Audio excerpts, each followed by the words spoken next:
mau mana?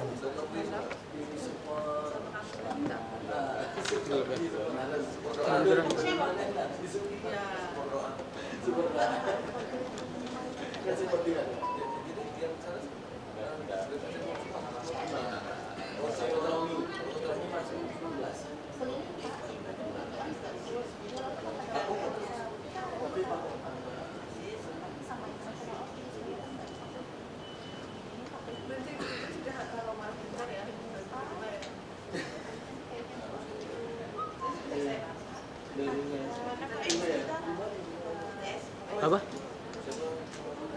Apa? Iya, mahasiswa pula.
Cek satu.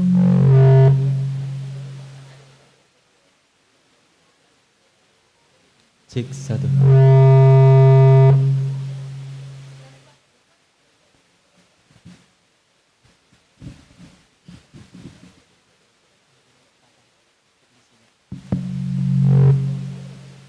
Cek 1. Cek 1.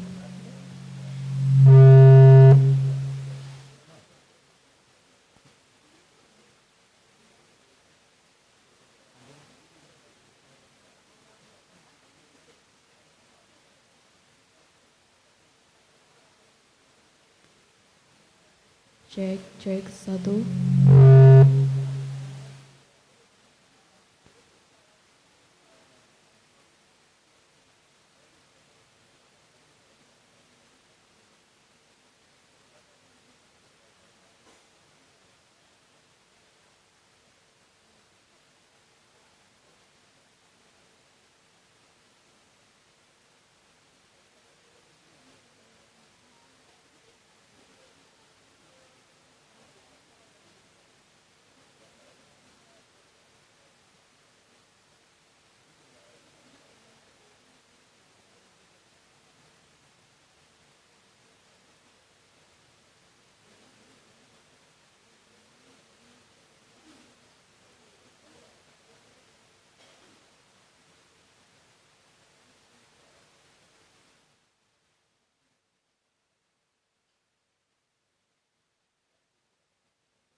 Faculty of Science and Technology, UIN Sultan Syarif Kasim Riau. It will take around 10 minutes, so make sure you join us soon in this room. Thank you.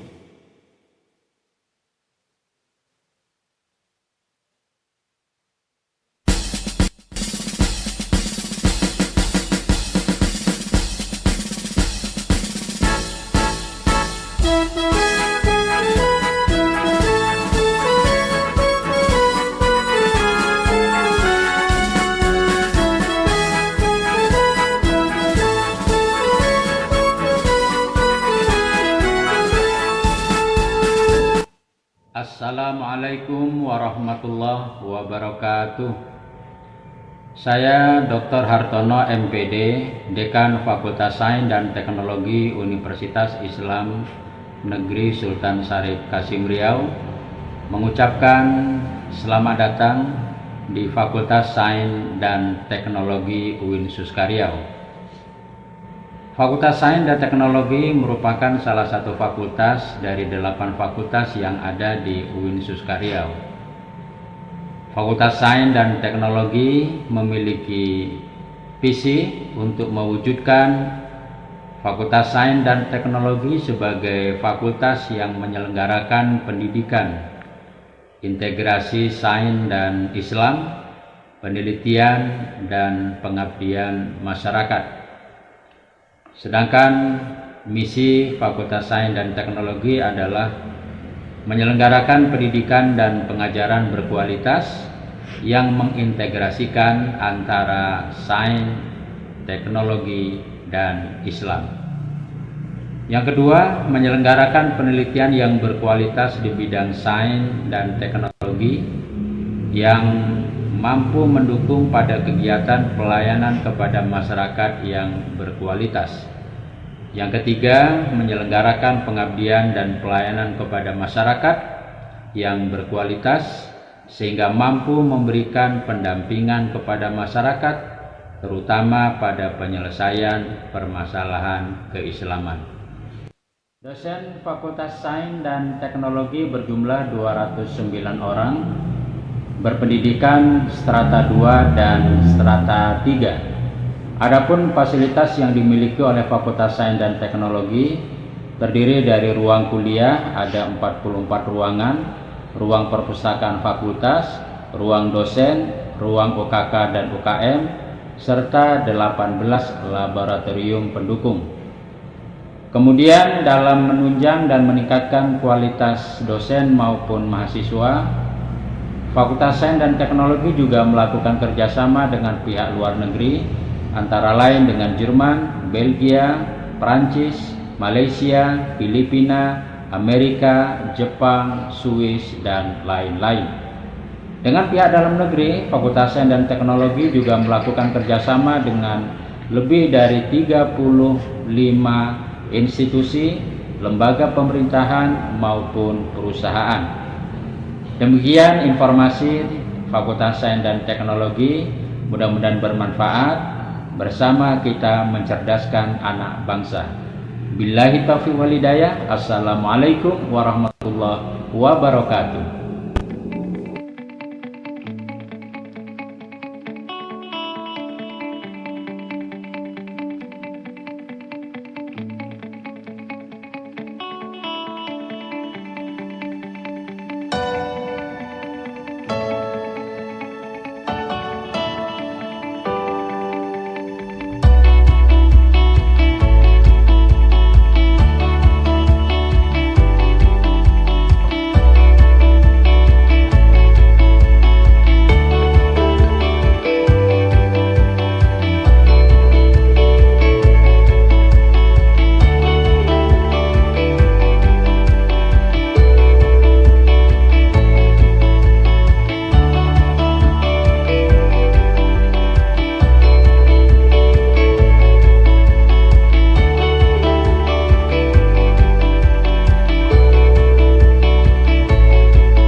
Kalimat pembuka selayang pandang, pantun berbunyi dipersembahkan.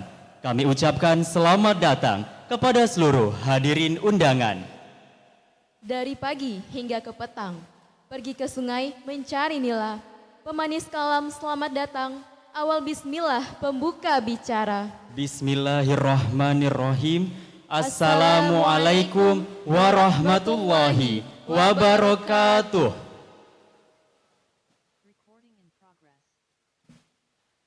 Alhamdulillahillazi hadana lihaja wa ma kunna linahtadiya laula an hadanallah. Asyhadu an la ilaha illallah wahdahu la syarikalah wa asyhadu anna Muhammadan abduhu wa rasuluh la nabiyya ba'da.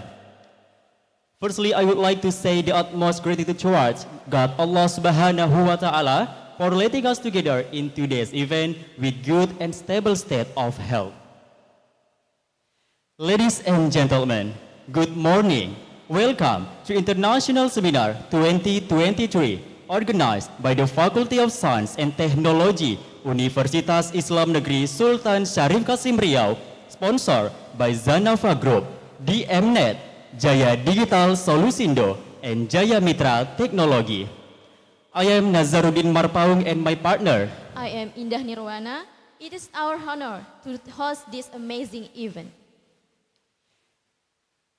Before entering to the main event, we welcome the Dean of the Faculty of Science and Technology, UIN Sultan Syarif Kasim Riau, Dr. Hartono M.Pd, the Honorable Vice Dean, Faculty of Science and Technology, UIN Sultan Syarif Kasim Riau, the Honorable, our speaker, Associate Professor Dr. Noorminshah, from University Technology Malaysia, and also she is President of Malaysia Association Information System. Welcome, Prof, to Pekanbaru, Riau, Indonesia, the homeland of Melayu. And the Honorable Professor Lukito Edi Nugroho from Universitas Gajah Mada, Indonesia. Hello, Prof. The Honorable, the invited guests, and all of audience in this seminar participants. On behalf of the organizer, we would like to welcome and express our gratitude for participating in the International Seminar 2023. Give applause for this amazing event. Ladies and gentlemen, this event will be held every year. Each seminar presents a theme that represents a current issue determined by experts from various professions. The theme for this year's international seminar is the raising of artificial intelligence, unlocking the impact to organization. Now we are here for the international seminar on Thursday, November 8, 2023. Let us begin our agenda by reciting Basmalah. Bismillahirrahmanirrahim. This event will be divided into 4 segments. First is opening ceremony. Second is the main speaker of the plenary and discuss session. After the lunch break, we had a poster competition and a coaching clinic. The last is closing ceremony. Ladies and gentlemen, please join us for this program until the afternoon. And now we are at the opening ceremony. The Honorable, distinguished guests, ladies and gentlemen, to honor our country, let us all stand for the singing of the national anthem, Indonesia Raya. Ladies and gentlemen, please stand up.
Thank you. Please take your seats. The next agenda is reciting the Holy Quran. Will be recited by Zafiq Zahidan. For Zafiq Zahidan, time is yours.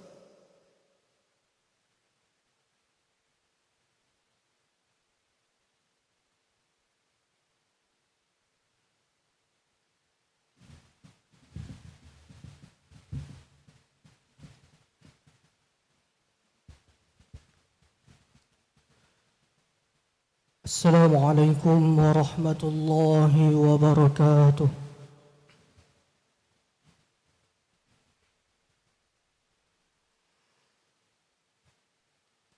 أعوذ بالله من الشيطان الرجيم.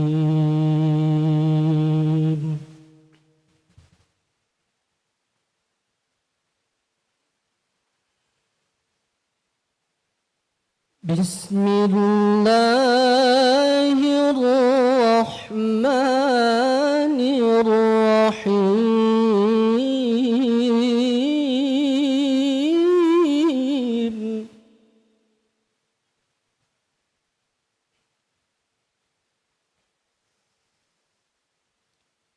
لو أنزلنا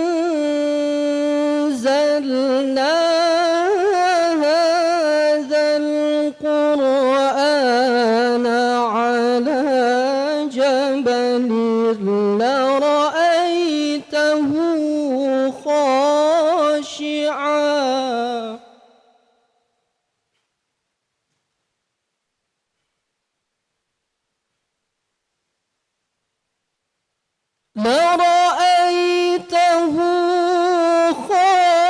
خاشعا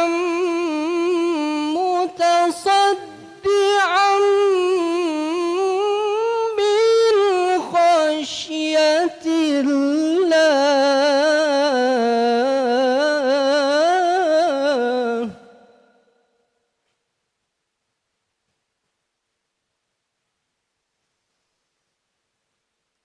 وتلك الأمثال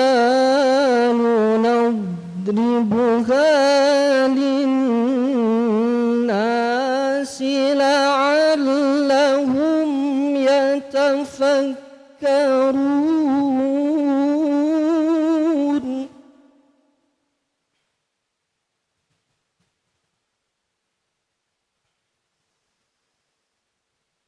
هو الله الذي لا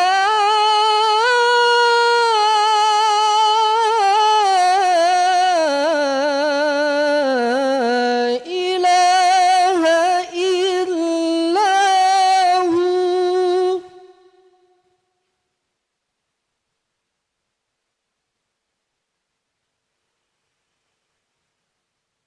عالم الغيب والشهادة هو الرحمن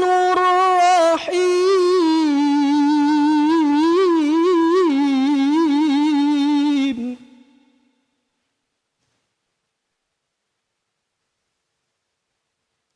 عالم الغيب والشهادة هو الرحمن الرحيم. صدق الله العظيم. السلام عليكم ورحمة الله وبركاته.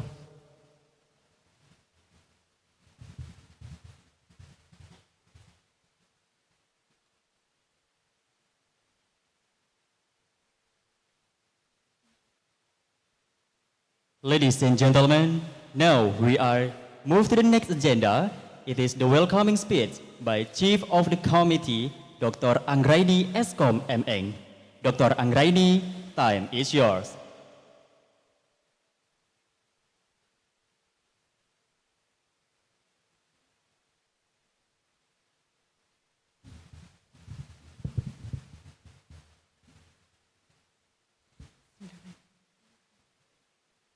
The Honorable Dean of Faculty Science of Technology, Dr. Hartono, Magister of M.Ph.D, the Honorable Vice Dean, Prof. Lestari, the Honorable our keynote speaker, Dr. Noorminshah Alahat, the Honorable our second keynote speaker, Prof. Lukito Nugroho, join us online.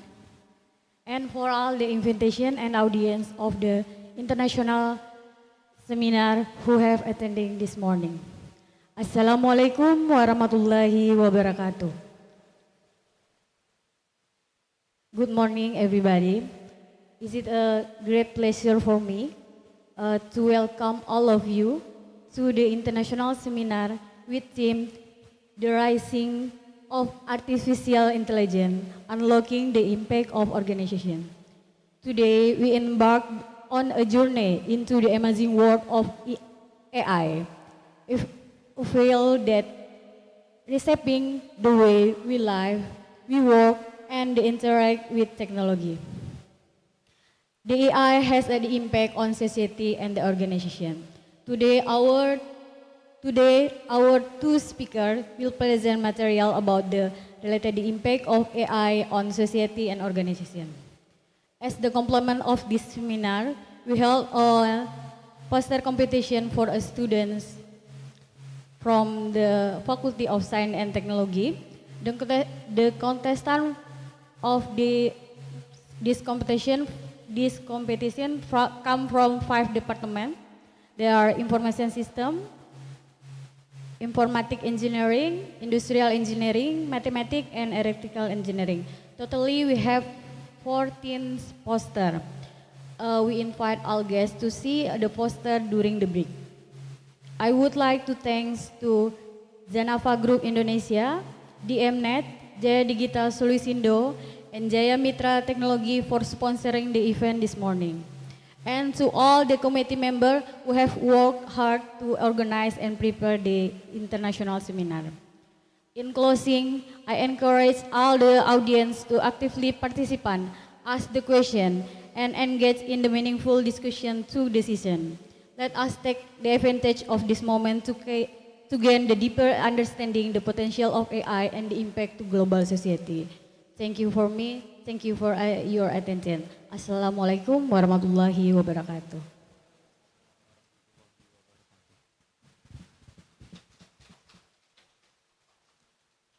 Thank you, Dr. Anggraini, for the welcoming speech. Ladies and gentlemen, as the Faculty of Science and Technology fully support this event, we would like to invite Dr. Hartono, M.Ph.D, as the Dean of the Faculty of Science and Technology to give an opening speech. To Dr. Hartono, M.Ph.D, time is yours.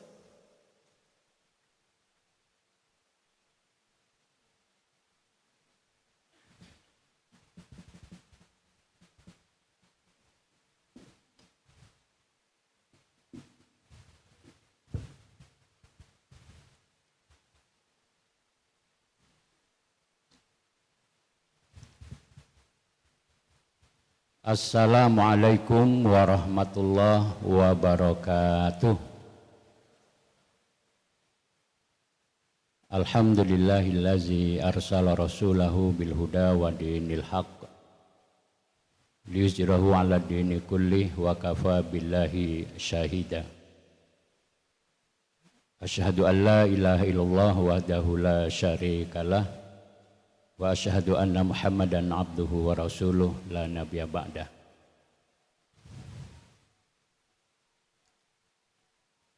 Tadi saya tanya panitia, pesertanya dari mana?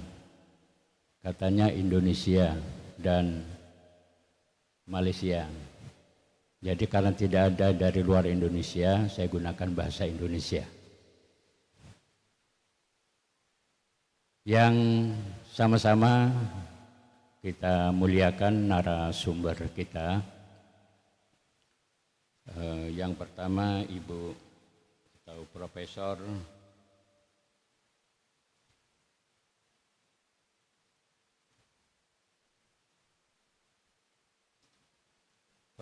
Dr. Noorminshah, kemudian yang kami hormati Profesor Lukito Edi Nugroho M.Sc Ph.D. yang sedang berada di dunia virtual. Selamat datang Prof. Kemudian yang kami hormati narasumber kita Profesor Dr. Ovalisa S.T. M.Sc. Kemudian yang kami hormati Wakil Dekan di lingkungan Fakultas Sains dan Teknologi, Ketua Prodi, Sekretaris Prodi, dan dosen di lingkungan Fakultas Sains dan Teknologi. Kemudian yang kami hormati tamu-tamu terhormat dari unsur pimpinan atau yang mewakili, dari daftar hadir yang kami dapatkan. Pertama, Bapak Direktur Politeknik Kaltek Riau, PCR. Kemudian dari UNRI, selamat datang Pak. Dari Universitas Lancang Kuning, kemudian dari Institut Az-Zuhro, ya. Kemudian dari Universitas Pahlawan Tuanku Tambusai, kemudian dari UMRI, tadi sama-sama masuk di hotel ini, kemudian dari Institut Bisnis dan Teknologi Pelita Indonesia, ya. Kemudian juga dari para sponsor yang sudah disebutkan oleh panitia tadi.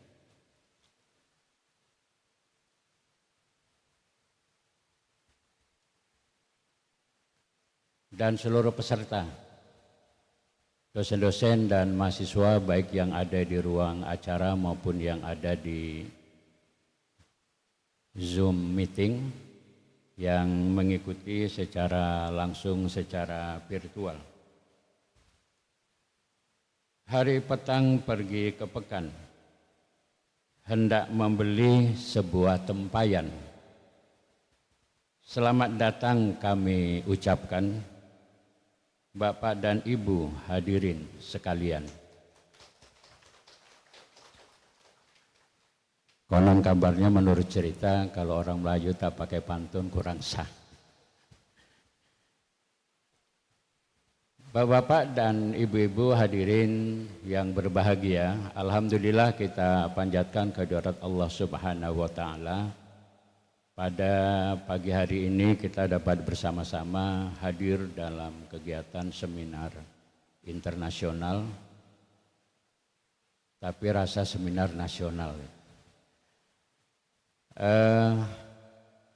Pada seminar kali ini mengambil tema tentang artificial intelligence.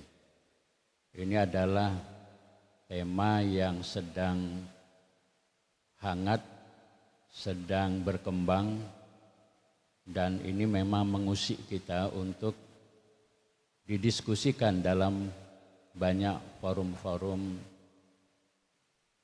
workshop, seminar, dan lain-lain. Oleh karena itu, saya kira memang tema ini selalu tidak akan pernah habis untuk kita bahas dalam dunia perguruan tinggi. Perkembangannya begitu pesat, kemudian dia seperti pisau, dua mata pisau, dia akan memberikan banyak manfaat, tapi kalau salah kelola akan bisa menjadi senjata makan tuan.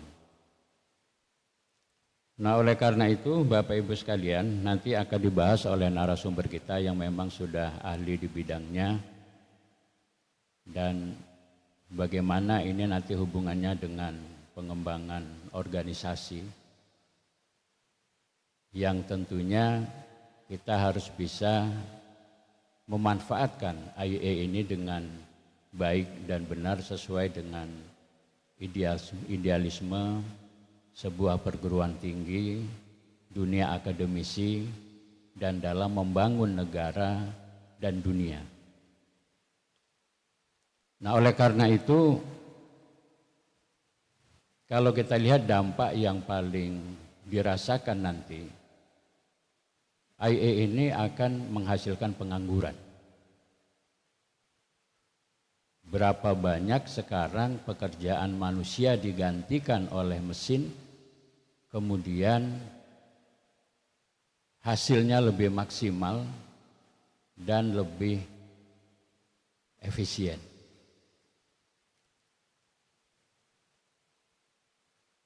Kemudian yang kedua, dampak yang akan kita rasakan adalah privasi, perlindungan privasi. Jadi kalau kita lihat bahwa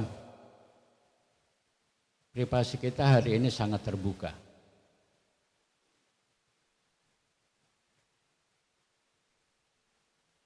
Google Map hari ini bisa masuk ke lorong-lorong rumah kita, jalan-jalan kita, bahkan kebun kita. Belum lagi privasi secara individual. Dengan wajah kita bisa dikenali. Kemudian juga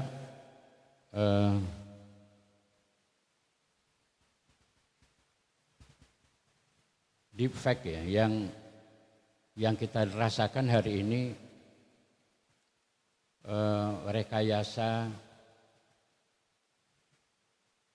video dan suara, wajah dan suara kita. Hari ini sudah mulai makan korban.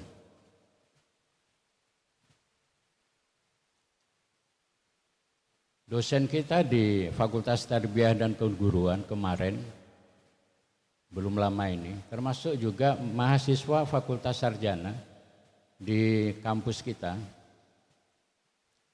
itu kemarin kena tipu. Ditelepon oleh saudaranya. Kalau yang di Fakultas Tarbiyah itu yang nelpon adalah kawan akrab, kawan dekat. Kalau yang di Pasca itu yang nelpon adalah orang tuanya. Bahasanya sama, intonasinya sama, suaranya sama, bahkan menyebut nama-nama keluarganya sama.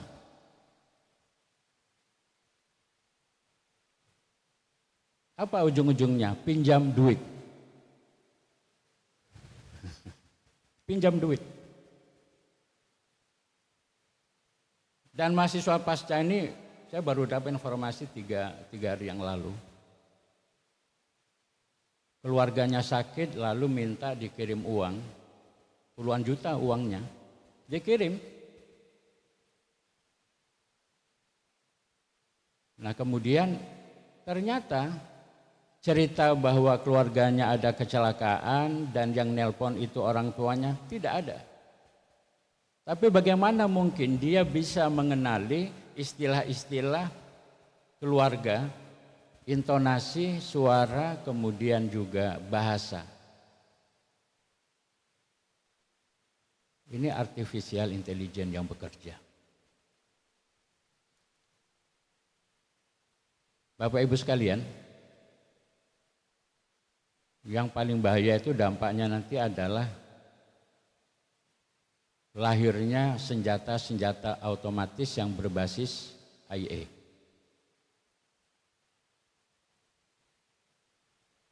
Ini sangat berbahaya. Jadi satu sisi kita bisa memanfaatkan, tapi juga satu sisi itu bisa menghancurkan. Amerika misalnya dalam pengembangan senjata berbasis IA ini dan machine learning itu 1 miliar dolar.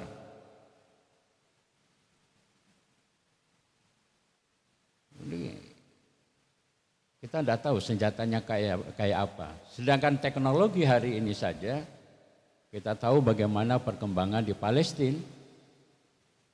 Senjata-senjata canggih yang dibuat oleh Israel dan juga oleh Amerika itu mengejutkan orang-orang teknologi. Setiap waktu berkembang dengan pesat senjata-senjata otomatis berbasis IA.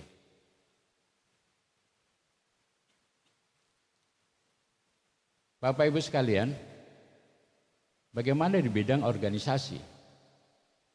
Yang sangat dirasakan adalah dunia bisnis. Kenapa? Dalam dunia bisnis tentu penggunaan IA itu akan menghasilkan sebuah efisiensi pekerjaan yang luar biasa.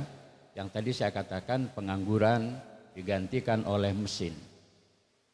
Kemudian juga efisiensi pekerjaan, ketepatan dalam menghasilkan sebuah produk.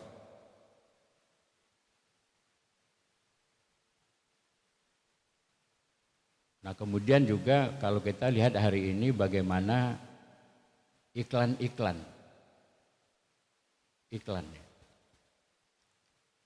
Kalau kita buka mencari produk barang di toko online atau kita buka melalui media sosial.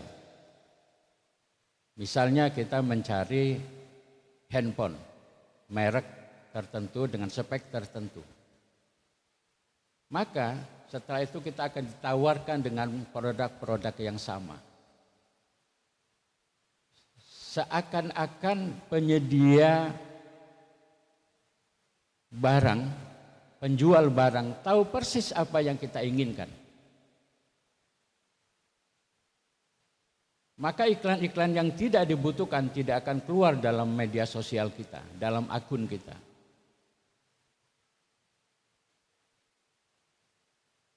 Nah, oleh karena itu dari sisi pengembangan bisnis sangat menarik dan sangat memudahkan. Nah, saya kira materi kita ini menarik untuk bagaimana penggunaan IA, pemanfaatan IA untuk pengembangan organisasi, dan siap-siaplah kita akan banyak kehilangan pekerjaan yang digantikan oleh IA. Ada jutaan pekerjaan akan hilang dan akan lahirnya pekerjaan baru dengan adanya revolusi industri keempat yang kita hari ini hidup pada society kelima, society 5.0. Maka gaya hidup kita mesti berubah, cara berpikir harus berubah, budaya hidup kita juga harus berubah. Akhirnya ucapan terima kasih kami sampaikan kepada narasumber kita yang luar biasa, dan ini adalah orang-orang yang memang ahli di bidangnya. Terima kasih Prof sudah jauh-jauh datang dari Malaysia dengan rombongan tentunya. Selamat menikmati alam Riau yang tidak jauh berbeda dengan Malaysia karena kita memang satu rumpun. Jadi kalau ngelihat orang Malaysia itu seperti ngelihat tetangga kita. Walaupun walaupun tantangannya juga berbeda ya. Nah, kemarin heboh itu di berita efek dari perang di Palestina ini. Indonesia dan Malaysia itu juga ditekan oleh kelompok-kelompok pendukungnya Paman Sam ya, sama Israel ya. Dan kita ikut marah juga kalau Malaysia ya seperti pernyataan Perdana Menteri Inggris kemarin ya, kemerdekaan Malaysia kami cabut begitu. Kita orang Indonesia juga marah ya.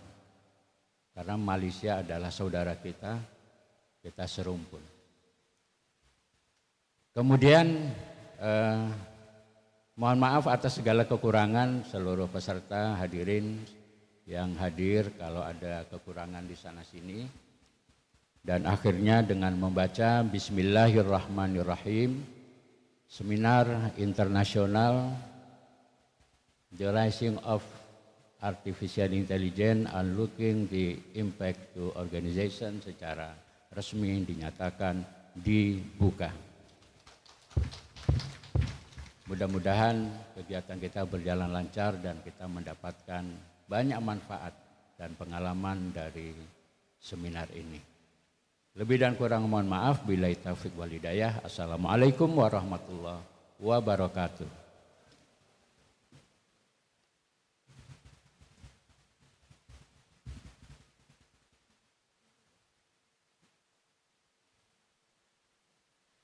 Thank you for Dr. Hartono MPD for opening this international seminar. Now, the international seminar organized by the Faculty of Science and Technology UIN Sultan Syarif Kasim Riau is officially open.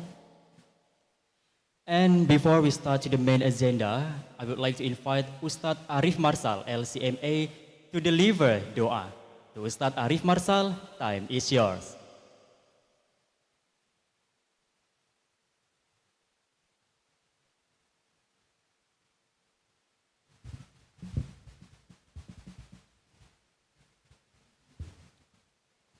Assalamualaikum warahmatullahi wabarakatuh. Nastaghfirullahalazim, nastaghfirullahalazim, nastaghfirullahalazim. Na'udzu billahi samiil alim minasy syaithanir rajim. Bismillahirrahmanirrahim. Alhamdulillahi rabbil alamin. Hamdan syakirin, hamdan na'imin, hamdan yuafi ni'amahu yakafi mazidah. Ya Rabbana lakal hamdu kama yanbaghi li jalali wajhikal karimi wa 'azimi sultanik. Allahumma salli wa sallim wa barik wa an'im ala sayyidina Muhammadin wa ala alihi wa sahbihi ajma'in. Allahumma inna ibaduka banu ibadik banu ima'ika nawasina biyadik madin fina hukmuk adlun fina qada'uk inna nas'aluka bikulli ismin huwa laka sammaita bihi nafsak aw anzaltahu fi kitabika wa 'allamtahu ahadan min khalqik aw ista'sarta bihi fi ilmil ghaibi indaka an taj'alal qur'anal 'azima rabi'a qulubina wa nura absarina wa jalaa humumina wa dhahaba ahzanina. Allahumma anta qayyumus samawati wal ardi la ilaha illa anta khalaqtana wa nahnu ibaduk wa nahnu ala ahdika wa wa'dika mastata'na na'udzu bika min syarri ma sana'na wa nabu'u laka bidzunubina faghfir lana fa innahu la yaghfiru dzunuba illa ant.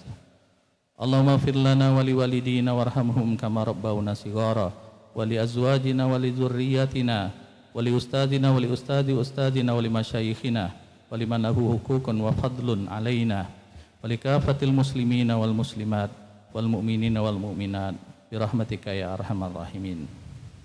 Allahumma 'allimna ma yanfa'una wanfa'na bima 'allamtana wa zidna ilma. Rabbi zidna ilman warzuqna fahma. Rabbi zidna ilman warzuqna fahma. Rabbi zidna ilman warzuqna fahma. Allahumma arzuqna fahman nabiyyina wa hifdzal mursalin wa ilhamal malaikatil muqarrabina birahmatika ya arhamar rahimin. Allahumma inna nas'aluka ilman nafi'a wa rizqan thayyiba wa amalan mutaqabbala. Allahumma ansur ikhwanana al-muslimina fi Palestin. Allahumma ansurhum nasran mu'azzara. Allahumma innahum jiya' fa'at'imhum uratan faksuhum atsyan faskihim maglubuna fantasir maglubuna fantasir maglubuna fantasir. Allahumma ahli a'da'aka a'da'ad-din ya qahhar ya jabbar ya muntakim ya rabbal alamin. Allahumma ja'al baladana hadza baladan aminan mutma'innan sakha'an raha'an wa sa'ira buldanil muslimin. Allahumma ja'al rahmataka Allahumma anzilir rahmah wa tuma'ninah wa rifahiyat wa salamata minka li ahli hadhin nadwah wa likafatil muslimina wal muslimat ajma'in ya rabbal alamin. Rabbana atina fid dunya hasanah wa fil akhirati hasanah wa qina adzaban nar wa sallallahu ala nabiyyina Muhammadin wa ala alihi wa sahbihi wa sallam walhamdulillahi rabbil alamin. Assalamualaikum warahmatullahi wabarakatuh.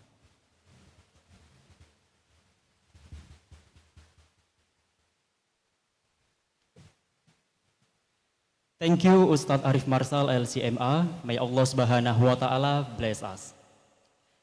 The honorable distinguished guests, ladies and gentlemen, before we move to the main agenda in plenary session and discuss session, I would like to invite our speaker to step forward into front of stage, Professor Dr. Noorminshah, and also our Dean Faculty of Science and Technology, Dr. Hartono M.Ph.D. As an appreciation from the Faculty of Science and Technology UN Sultan Syarif Kasim Riau, we would like to present a certificate for our speaker. So, to our speaker and Dean Faculty of Science to step forward into the stage.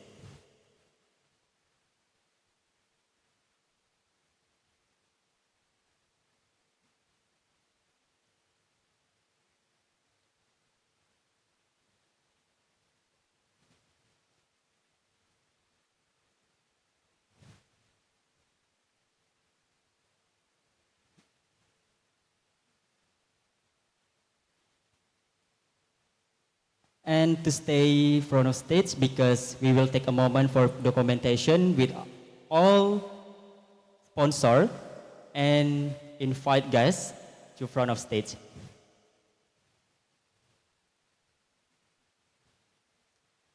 To our distinguished guests and our sponsor to front of stage because we will take a moment for documentation session.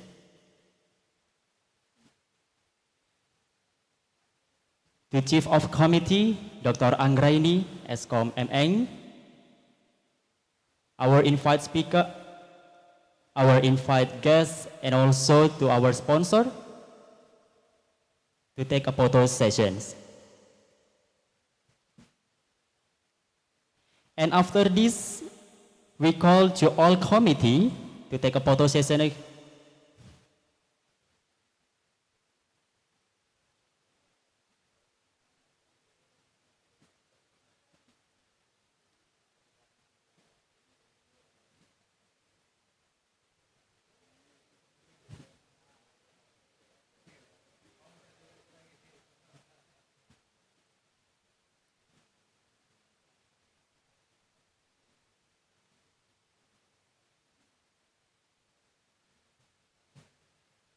Okay, the committee is ready.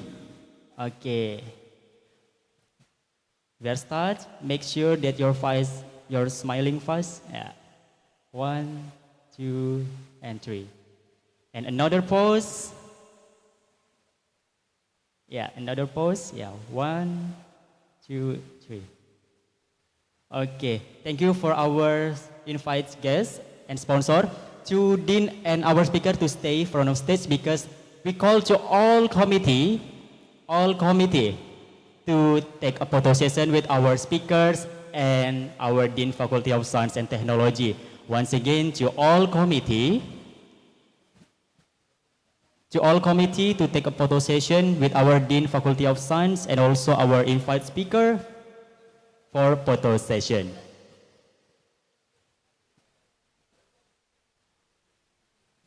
Yeah, to all committee to step forward into front of stage to take a photo session.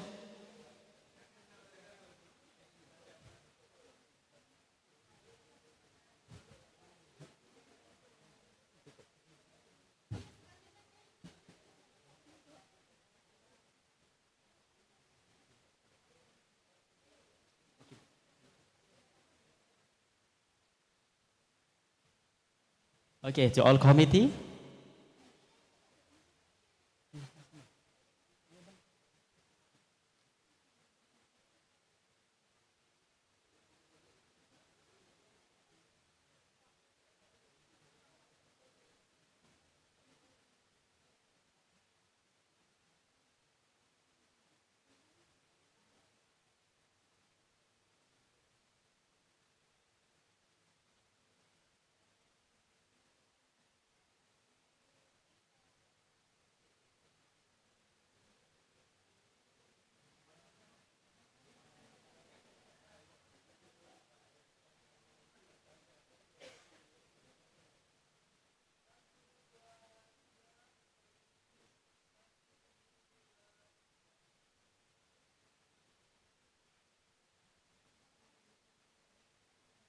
Thank you to our Dean, Faculty of Science and Technology, and our speaker. And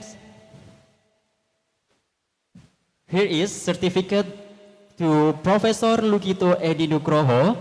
Please operator to display certificate. Okay, this is certificate, Prof. Thank you so much. Okay.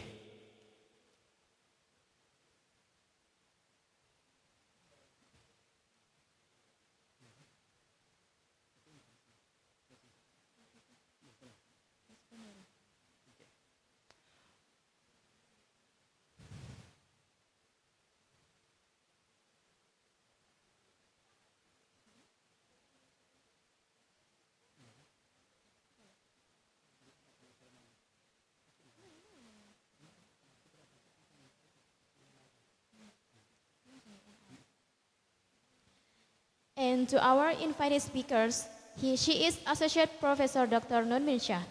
Associate Professor Dr. Noorminshah had started her career at the Faculty of Computing in the year 2000 and later moved to Osman Hashim International Business School, UTM, in 2018. She and her College of the Information Systems Department is now serving at the Faculty of Management. She has also been awarded various research grants at university and national level in the field of IT or IS adoption, IT in healthcare, and gamification. She is also an active member of the Association for Information Systems since 2013. She has served the AIS Malaysia chapter or MYAIS as the secretary in 2015 to 2017 and is currently MYAIS president since the year 2022. For professional service as an academic administrator, she has gained 7 years of experience in leading a software development team at University Technology Malaysia with 5 system analysis and 20 programmers applying the Agile system development method. Okay, and for this session will be led by Professor Dr. Hajah Okfalisa, ST M.Sc. She is Professor at Informatic Department, Faculty of Science and Technology, UIN Sultan Syarif Kasim Riau. She was born in Selat Panjang, and she has graduated from Department of Information Technology from Sekolah Tinggi Teknologi Telkom Bandung in 2002, and taken her master degree in IT Management from University Technology Malaysia, Johor Bahru in 2007, then finished her doctoral degree in Computer Science and Information System also from University Technology Malaysia in 2011. Her research interests are in data analytical, decision support system, business intelligence, expert system, data mining, software development, machine learning, performance measurement, and knowledge management. So ladies and gentlemen, please welcome our Professor Dr. Hajah Okfalisa, ST M.Sc, and also our speaker, Associate Professor Dr. Noorminshah. Give applause.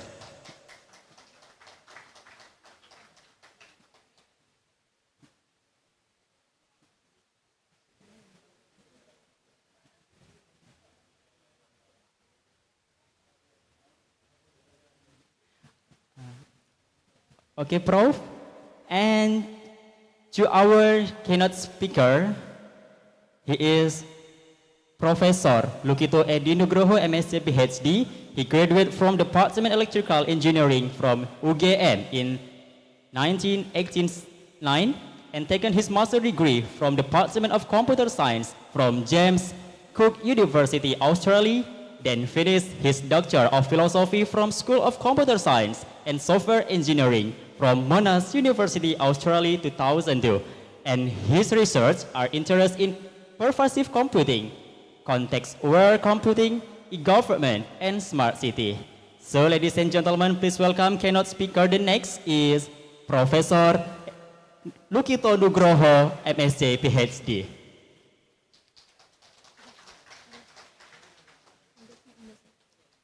And to this session will be led by Professor Hajah Okfalisa, ST M.Sc. To Prof, time is yours. Oke, terima kasih MC kita yang luar biasa ya. Kasih aplaus dulu dong buat MC kita. Terima kasih. Bismillahirrahmanirrahim. Assalamualaikum warahmatullahi wabarakatuh. Alhamdulillahirabbil alamin. Wassalatu wassalamu ala asrafil anbiya'i wal mursalin wa ala alihi wa sahbihi rasulillahi ajmain.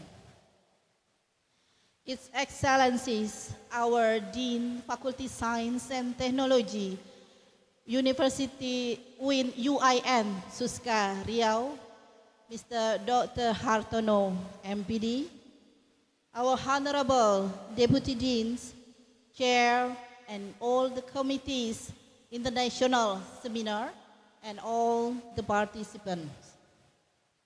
Let me first read our pantun for today. Katanya orang Melayu tak boleh tak berpantun, Pak Dekan ya. Kita coba. Cahaya lilin bertabur bintang, lampunya redup diterangkan. Untuk hadirin yang sudah datang, Assalamualaikum kami haturkan.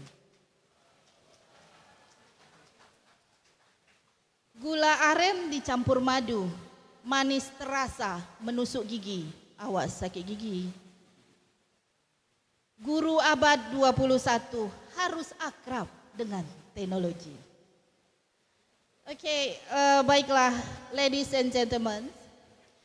AI technology have become increasingly sophisticated, enabling organizations to automate tasks, analyze massive amounts of data, and gain valuable insights. The future of AI and its profound impact on your organizations, including to enhance automations and efficiency, to advance data analysis and decision making, and to personalize customer experience. Okay, for today, we have two speakers that will discuss about the AI for organizations. As mentioned before, the first speaker is Associate Professor Dr. Noorminshah from UTM Malaysia, and the second speaker is Professor Dr. Lukito Nugroho from UGM Indonesia, who will join us online. Okay, for the first round, we call upon Associate Professor Dr. Noorminshah for the first speaker. Time is yours. Okay, boleh. Mau berdiri, mau berduduk pun boleh.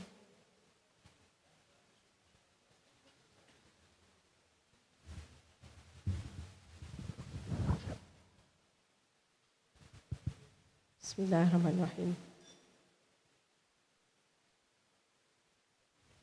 Assalamualaikum warahmatullahi wabarakatuh. Bambu kecil menjadi anyaman, makan sarapan kuih katan. Terima kasih untuk setiap senyuman. Di hati ini kurasakan kehangatan. Saya baru Google 2 minit lepas. Sekejap ya.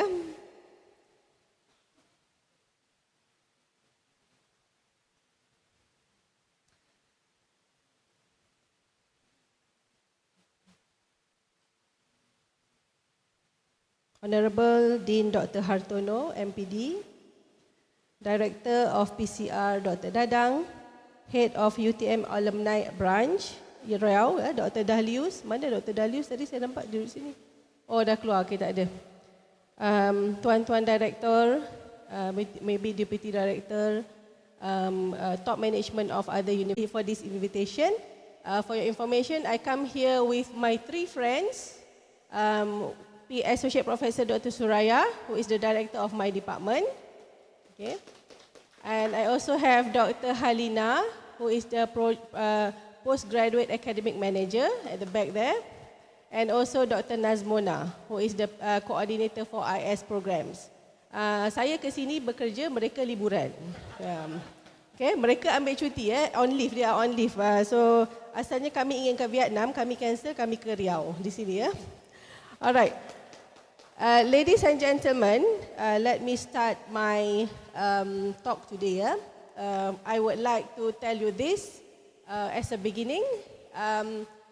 Probably you will be frustrated if I don't tell you what are the benefits of AI to organizations, okay?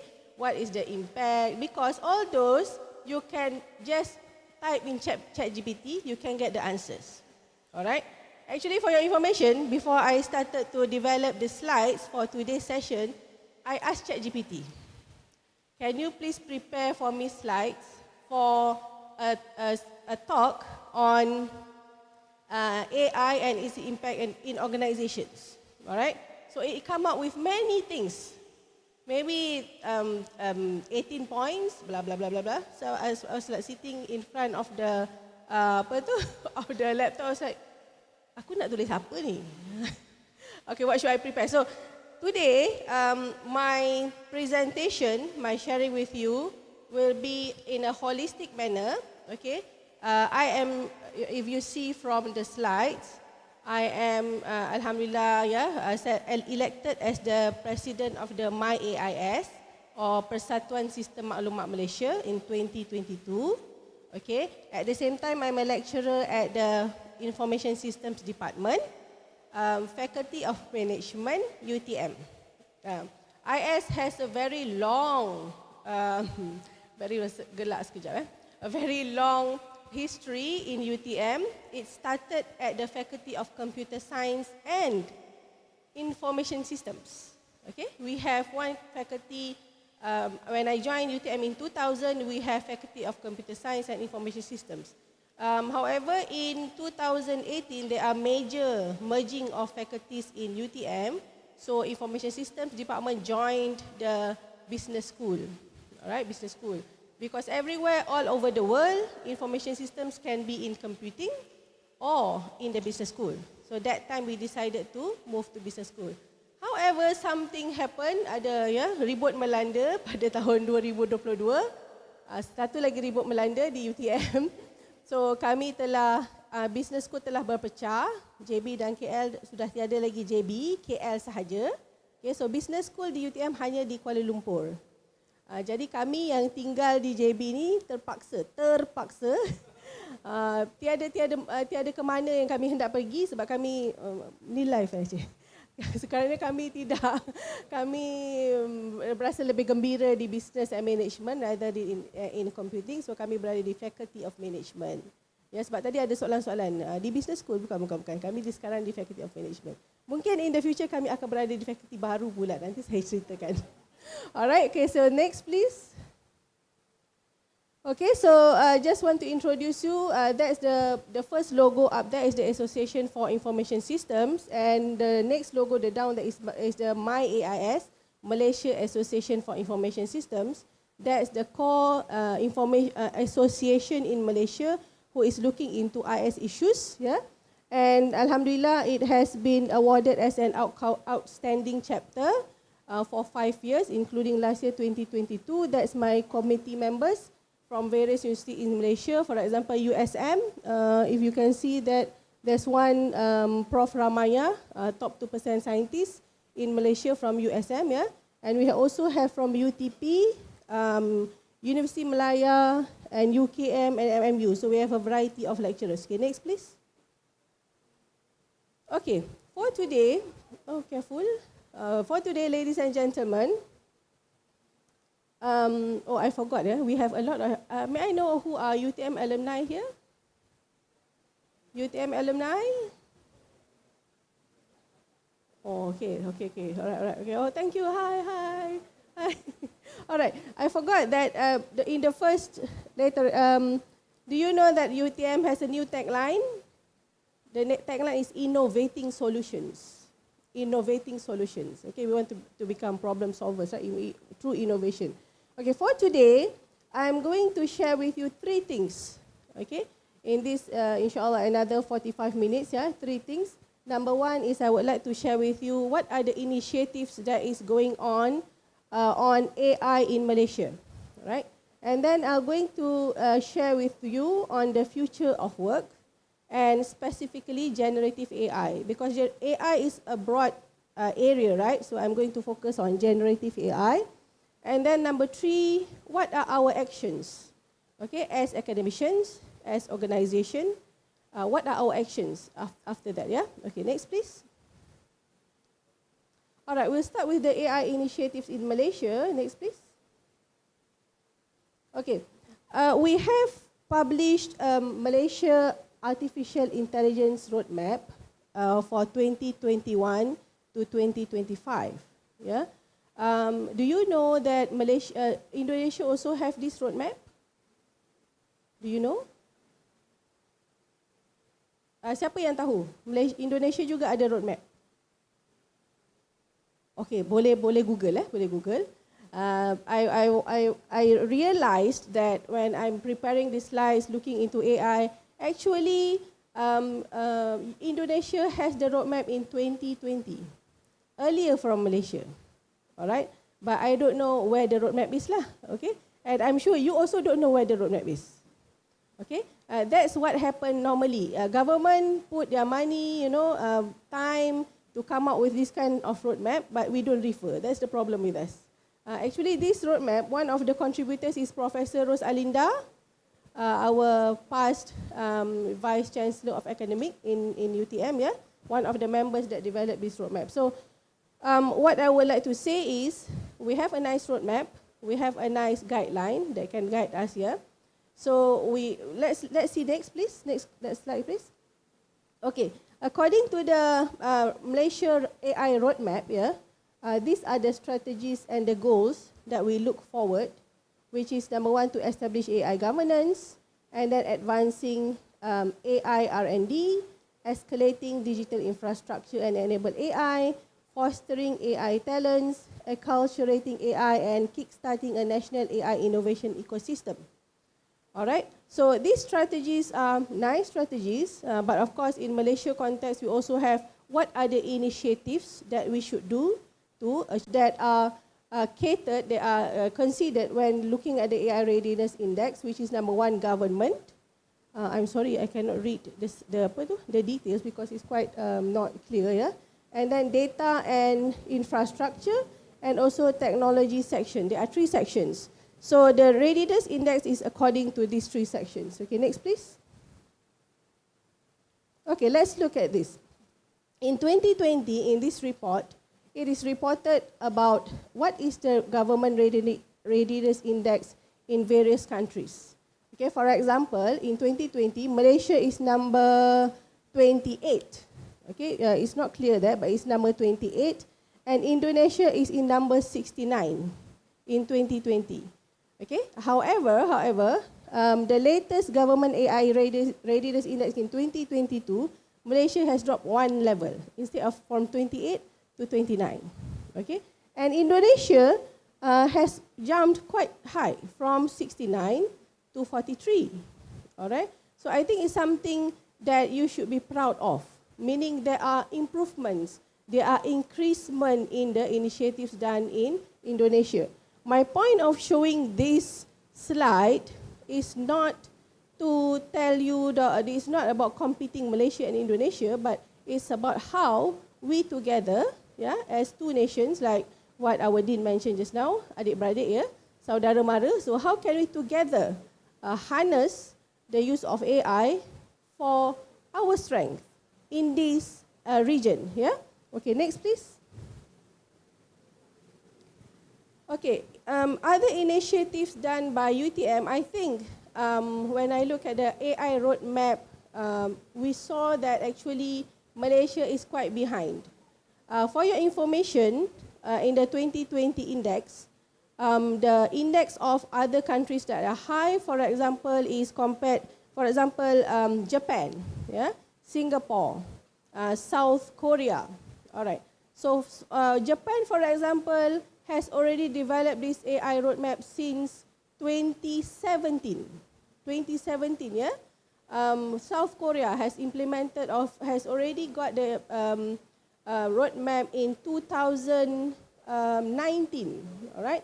And Indonesia 2020, Singapore also 2020. So Malaysia 2021, quite late actually. Okay. So I think because of that, due to that, what Malaysia government has done is to create more initiatives under one platform that is called the Center of Fourth Industrial Revolution Malaysia. Okay, so we have one 4IR center at the Asian, the first 4IR center in the Asian level to help accelerate the digital transformation. Okay, next please. Okay, looking at these strategies, the one that I mentioned just now, number 5, go further down, bawah sikit boleh tak? Okay. Number 5 is acculturating AI. Apa tu acculturating AI ya? Membudayakan AI. Okay, membudayakan AI. And then another one is strategy 4, fostering talents, fostering AI talents. Okay, ibu-ibu, bapa-bapa sekalian, ini yang saya ingin bawakan, saya ingin kongsikan. Kita ada bermacam-macam teknologi. Kita berada di dunia AI. Ya, seperti Bapak Dekan tadi nyatakan, kita berada, we are in a AI world, which there are two sides. It can be positive and it also can be negative. Okay, so what guides us to know which is positive and which is negative? What guides us? Okay, and I would like to bring you this thinking, okay, this idea that whatever it is, we have a lot of technology, okay, the one that we should build, the one that we should focus on is us, right? The people, okay? Can you go to the next slide, please?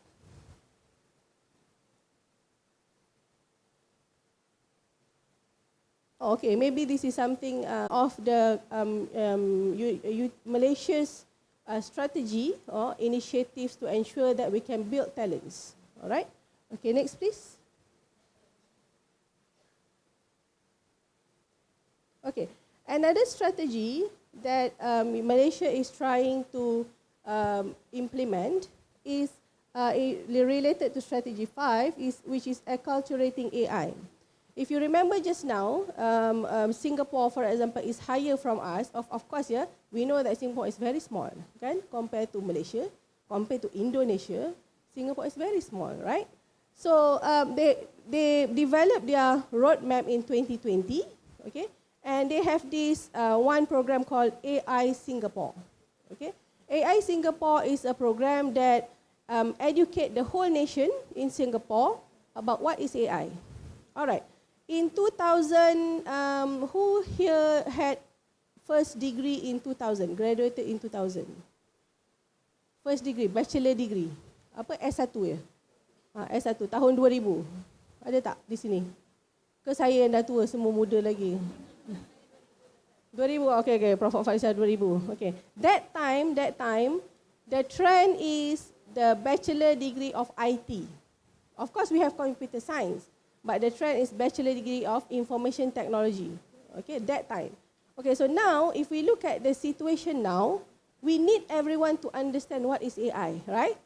Okay. So that's why that is one of the reasons that we have the faculty of AI. We want to have a bachelor degree of artificial intelligence.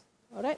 So if you look at what is happening now in the world, okay, we are an organization of higher education. Okay. See, it also impacts us heavily on how we want to develop talents related to AI. All right. Kita pun tak tahu kadang-kadang how. All right. Even now, the faculty is developing the new curriculum. We are also looking at what are the things that we should look into. Okay. Previously, when we talk about AI, normally we will look at the technical side of AI, machine learning, deep learning, all the algorithms. Yeah? But the faculty of AI in UTM intend to look into a multidisciplinary manner, meaning that it isn't. Actually, I laugh because they intend to have this platform used by children from 7 years old until atuk and nenek from 70, 75. That's the aim. But we won't know. Let's see after they implement how many people will use it and what the age range. Yeah? So after using through this platform, they will get 2 badges that they can share in LinkedIn. One is about AI aware and AI appreciate. So if you go through the learning about what is AI, there are 4 modules. What is AI? After finishing it, the citizens will get 2 certificates or badges. One is AI aware and one is AI Appreciate. Okay, so that's the initiative. All right, next please. Okay, why do I look into generative AI? Just now actually when I listen to Bapak Din ya bercakap di depan, saya rasa saya dah tak ada apa dah nak cakap. Semua note, semua points dah diambil oleh dekan. Lepas tu another thing interesting for me ya, saya dah bagi token of appreciation, saya dah boleh balik lah. Normally in Malaysia we give it at the end kan, so it's different. But I like the way the event is organised. Yeah, I understand this is University Islam. Yeah, starting with bacaan Al-Quran, which I really love the surah at the end of Surah Al-Hashr, and also starting with bacaan doa. Kata Ibu Lisa di sini UIN dia guna, yang lain-lain mungkin dia agak general. Kata dia okay, saya faham. But I like the environment. Okay, so there are many aspects of AI that we can look into. Okay, there are many aspects. You can look into the technical side and the soft side. All right. And when we talk about how AI impact organizations, okay, we can refer to the stakeholders in organizations. Who are the stakeholders of organizations? Number one, our own people, our talents, all right? And then number two, our customers, all right? And also our competitors, right? Based on these main stakeholders, which one is the most important for us? Yang mana satu paling penting pada saya ya? If you ask me, I believe that the most important is your talents or the organization talents. For example, in the context of UIN, yeah, Prof. Lisa, the talents, you are the people yeah, that we should build the talents to know what is AI, to understand.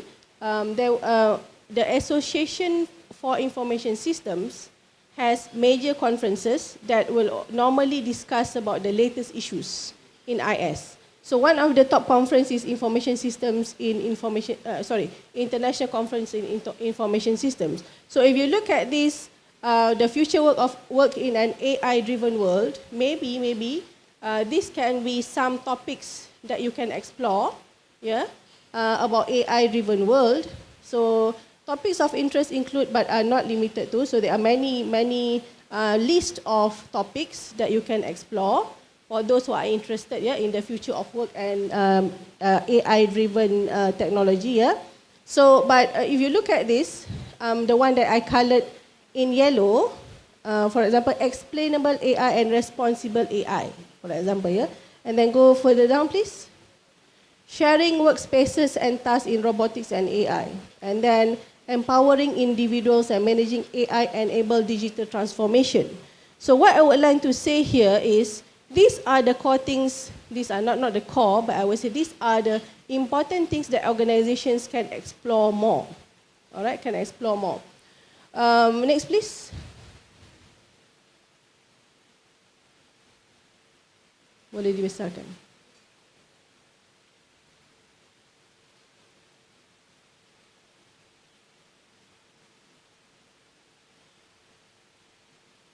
Okay. I would like to share with you this Gartner Top Strategic Technology Trends in 2024. I'm sure you know Gartner, right? The company that tells us what are the latest technology that we should look into. So if you look at the Top Strategic Technology Trends in 2023, turun bawah sikit boleh?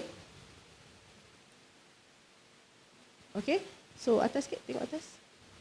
You can see that organizations can do three things, okay? Number one is to protect your investment. When we do something, I'm sure that all organizations nowadays, businesses, are excited to implement AI, to start with AI initiatives. Okay, but however, the strategic use of technology for organizations in 2024 should be to protect your investment. What does it mean? You have invested a lot, yeah, in usage of AI, implementation of AI, but these are the things that an organization should look into, which is number one, AI trust, risk and security management, okay? and also continuous threat exposure management. These are the two core things that organizations should look into. Like what Dean mentioned just now about privacy, right? It's actually something threatening us, I think. So it's how we educate people to know this so that we cater the AI trust, risk and security management and continuous threat exposure. If you look at this protect your investment, it also covers industry cloud platforms. Bawah sikit, please. Sustainable technology and democratized generative AI. Alright? And also, if you look at the deliver the venue, dia begini ya sebenarnya. Begini dan kemudian begini. Dia bertindih di situ. Jadi kalau kita lihat kepada this figure, what I would really want to show is the future in 2020. Pak Ustaz tak angkat tangan, maknanya dia guna. Oh, dia angkat perlahan. Okay. Alright, so there are ChatGPT is just an example, right? ChatGPT is just an example. Let me tell you something. It's a secret, but I will let you know. When ChatGPT came, I don't like it. I don't like it because I was like, kenapa kita kena guna ChatGPT? Kita kan boleh fikir sendiri kan. So of course, kadang-kadang sometimes I also feel weird. I'm from the IT people, but why don't I like ChatGPT? Kan? Alright, but then we have new lecturer coming in to our department. This new young lecturer, age of 36, used ChatGPT until he subscribed $100 per month. I'm sure it's his decision lah. Some of you will think, why should you spend $100, right? But he really used it for so many things. So it's like he's paying 100 USD dalam Malaysia, about 500 ringgit kan, to work like as his clerk, right? So what I want to highlight here is we cannot ignore the use of this generative AI. Okay, ChatGPT is just an example, one example. Actually, there are various types of generative AI. And if you look at this technology trend, strategic top technology trends 2024 by Gartner, it's about democratizing, okay, democratized generative AI, meaning we not only want people to know about generative AI, but we want to make sure that all levels of societies, communities, know what is generative AI and can use generative AI. All right, next please.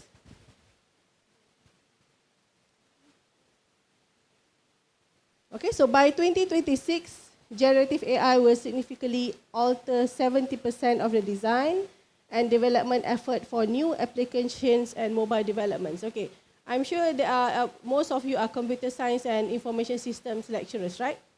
Right? All right. Okay. What do you think about? Okay, imagine that you are a lecturer. Do you think that your students will use generative AI to develop codes, to develop software? Do you think so? Of course, right? Of course. But should you stop them? Boleh saya tanya, ada tak lecturer yang tak suka student pakai generative AI? Siapa yang tak suka? Tidak suka? Semua suka? Semua happy? Pak ni kan bagus ya, peserta hari ini semua bagus. Saya tak tahu dia angguk ke, geleng ke. Okay, so we cannot stop actually, we cannot stop them from using it. So it's a matter, if we do not want them to stop, then we have to join them. We have to understand how they use it. Alright, I'm talking about the context of higher education. Our role is becoming more challenging because if we generate exam questions, for example, that is straightforward, they can get straightforward answers from ChatGPT. What we need is to actually harness their critical thinking so that berfikir lebih. Yeah. Okay, next please. Do we have prompt engineer in Indonesia? Is there any, do you know that there are many, my question. Is there many requirements or need for prompt engineer in Indonesia? Ada sesiapa tahu? Semua senyap, semua dah tunduk dah. Sorry, I'm being like a lecturer for your lecture. Sorry. A lot lah, Prof. A lot. Huh? A lot. A lot. Okay, thank you. A lot. A lot. So, one of our colleagues went to an AI seminar, yeah, right, last few weeks. And if you look at the prompt engineer is the most sought after profession June 2022 to June 2023. Yeah, whereby if you look at this AI prompt engineer in demand career, there are 7,000 job openings that is found in LinkedIn, okay, and 60,750 from Google search, of which 3,500 are professional level. Okay, so and then 3D printer engineer, AI product, and so on. So I have this slide.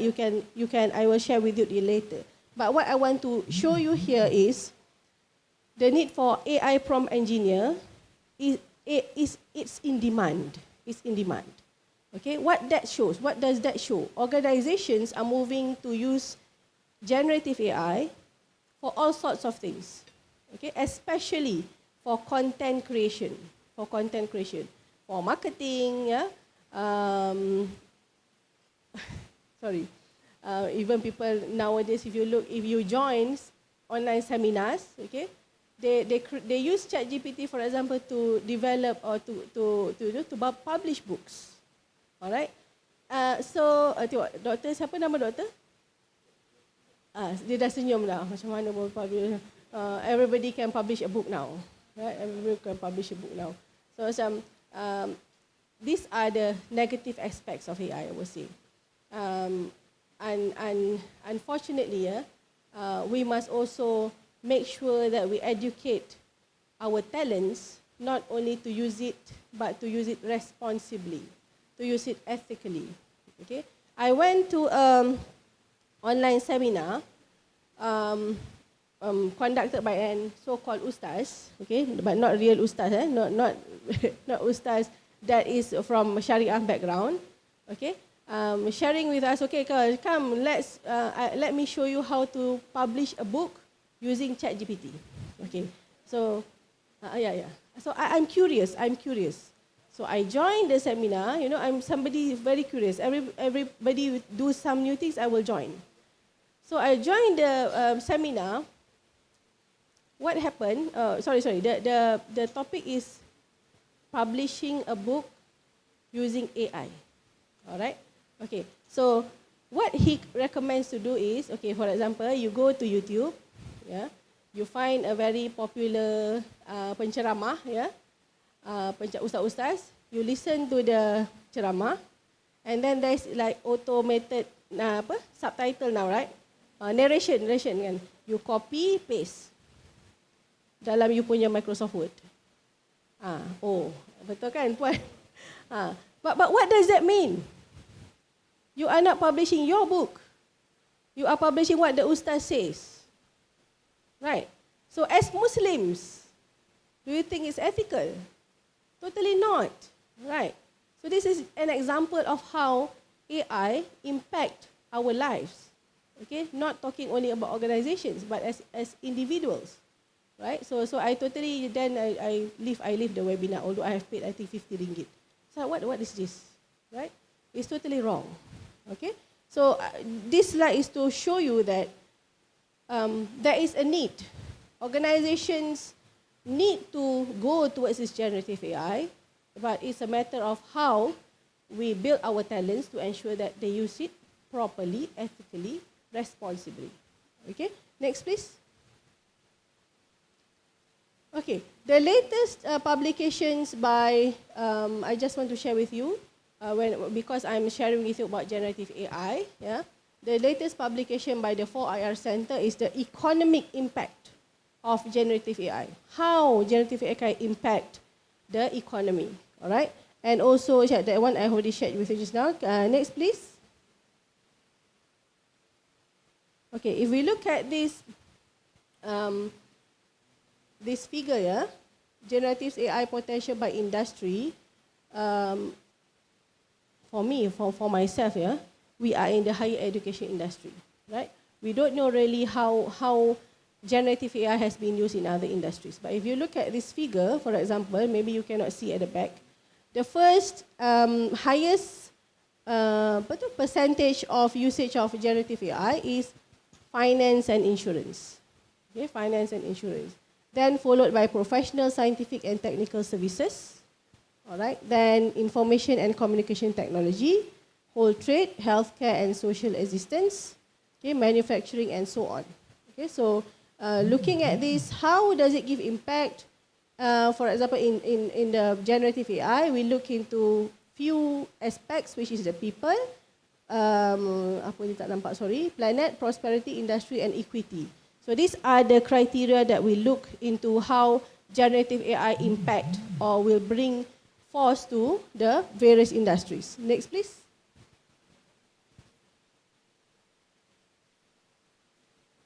Okay. When we are talking about the future of work, okay, we should understand how we work, how our employees work. My dear fellow friends, yeah, I always believe that a technology can be learned. Okay, a technology can be taught to anybody. All right, it's a matter of how you groom the talent. For example, yeah, when I supervise PhD students, okay, I know that they can do it. It's a matter of whether they have the motivation to do it, okay, whether they have the courage to do it. We just need to give them the courage, and they will learn. We will guide, and they will learn. So the same thing as our employers. Okay, the same thing as our employers. What we need to do is we need to harness their capabilities. We need to tell them what is generative AI, what generative AI can do, okay, so that they can develop themselves, and in that way, it can develop our organizations. All right. So if you look at this generative AI impact, yeah, these are the things that will influence how we do our work. Okay. So for example, look at it, generative AI impact. So for example, it will impact on how we schedule work and activities. Do you use AI to schedule your work? Belum lagi, belum kan? Belum, not yet, not yet. So, performing administrative activities, monitoring and controlling resources, monitoring processes, materials, and so on. So, there are a lot of areas that we should venture, we should look into on how AI can help us in becoming more efficient. Okay, becoming more efficient. The way that we do now is totally different with the way that we do before having AI and before the pandemic, right? Okay, next please.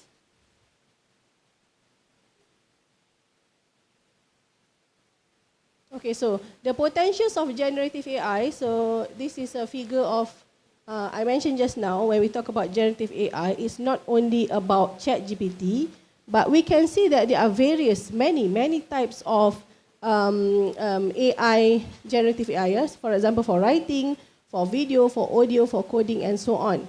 So as lecturers, yeah, as academicians, we should know at least just now, publishing a book. How many professors publish book in Malaysia and Indonesia? A lot? Banyak tak Profesor Lisa? Banyak banyak. Okay. Every year, bagus Profesor Lisa dah ada publish buku. Okay. So, bagus. Orang Indonesia bagus. So, for example, yeah, in Malaysia context, we normally focus on journal articles, Q1, Q2, Web of Science, and so on. Okay, but we publish less books. Okay, what I want to, I'm not saying that okay, professor, you can use ChatGPT to publish books. No, not that. But what I want to show is, for example, not only for professors, for your students and so on, yeah, how you can use generative AI is actually it can unleash your creativity. What do I mean? I mentioned just now, earlier when I started my talk just now, yeah, I can develop the slides using ChatGPT, of course, yeah. But it's not only about the content. We are now in a world of having a lot of content. Do you agree? It's easy for us to look for content. We can Google, we can use ChatGPT, we can use a lot of medium for us to get the content. Okay, but it's a matter of how we think about the content, how we structure the content, okay, understand the content, and deliver it in a creative way, okay, in a critical manner. Okay, number 2, accelerating discovery, the one I mentioned just now. When you are having, I'm sure you have used prompts, right? You have used ChatGPT. There are many prompts that you can use, right? The more detailed your prompt is, the more the ChatGPT can provide us with results, right? So by having the skill of this prompting, for example, it can accelerate your discovery, okay?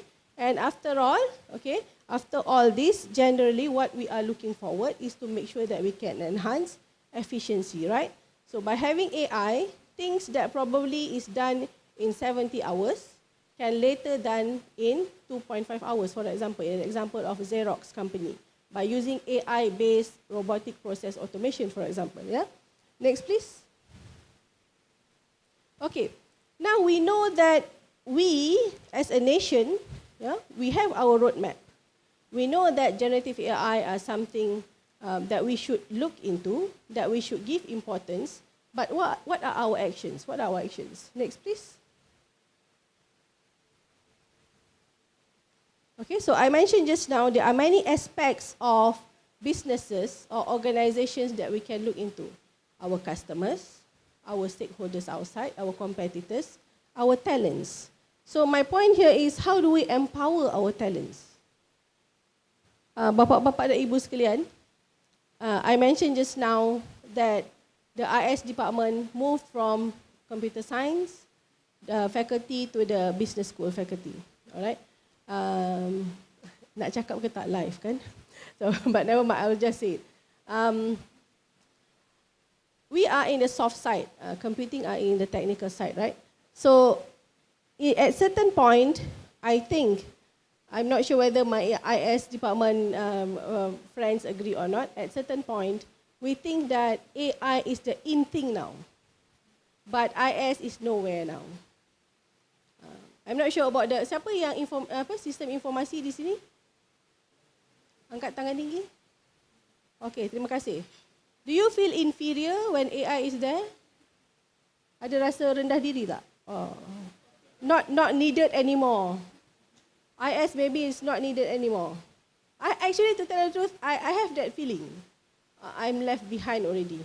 Rasa apa? Rendah diri ya? Rasa apa tadi? Oh, confidence level. Dah tak confident dah. Look at this, AIS.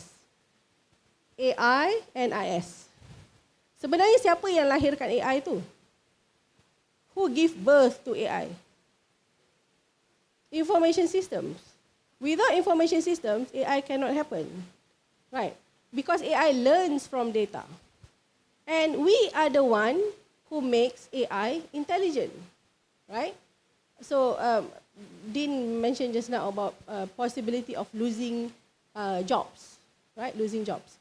We have a level of talents who are doing the same thing every day, which can be replaced by AI. Okay? Kita ada pekerja di bawah ni ya, mungkin operational ya, operational, yang buat kerja setiap hari benda yang sama saja, key in data, okay? And we know that actually, if our organisation use AI, we can fire all this stuff.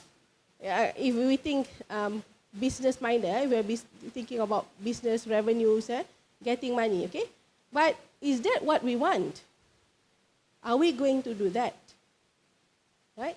So it's a matter of how we use AI to replace this level of operational staff, okay?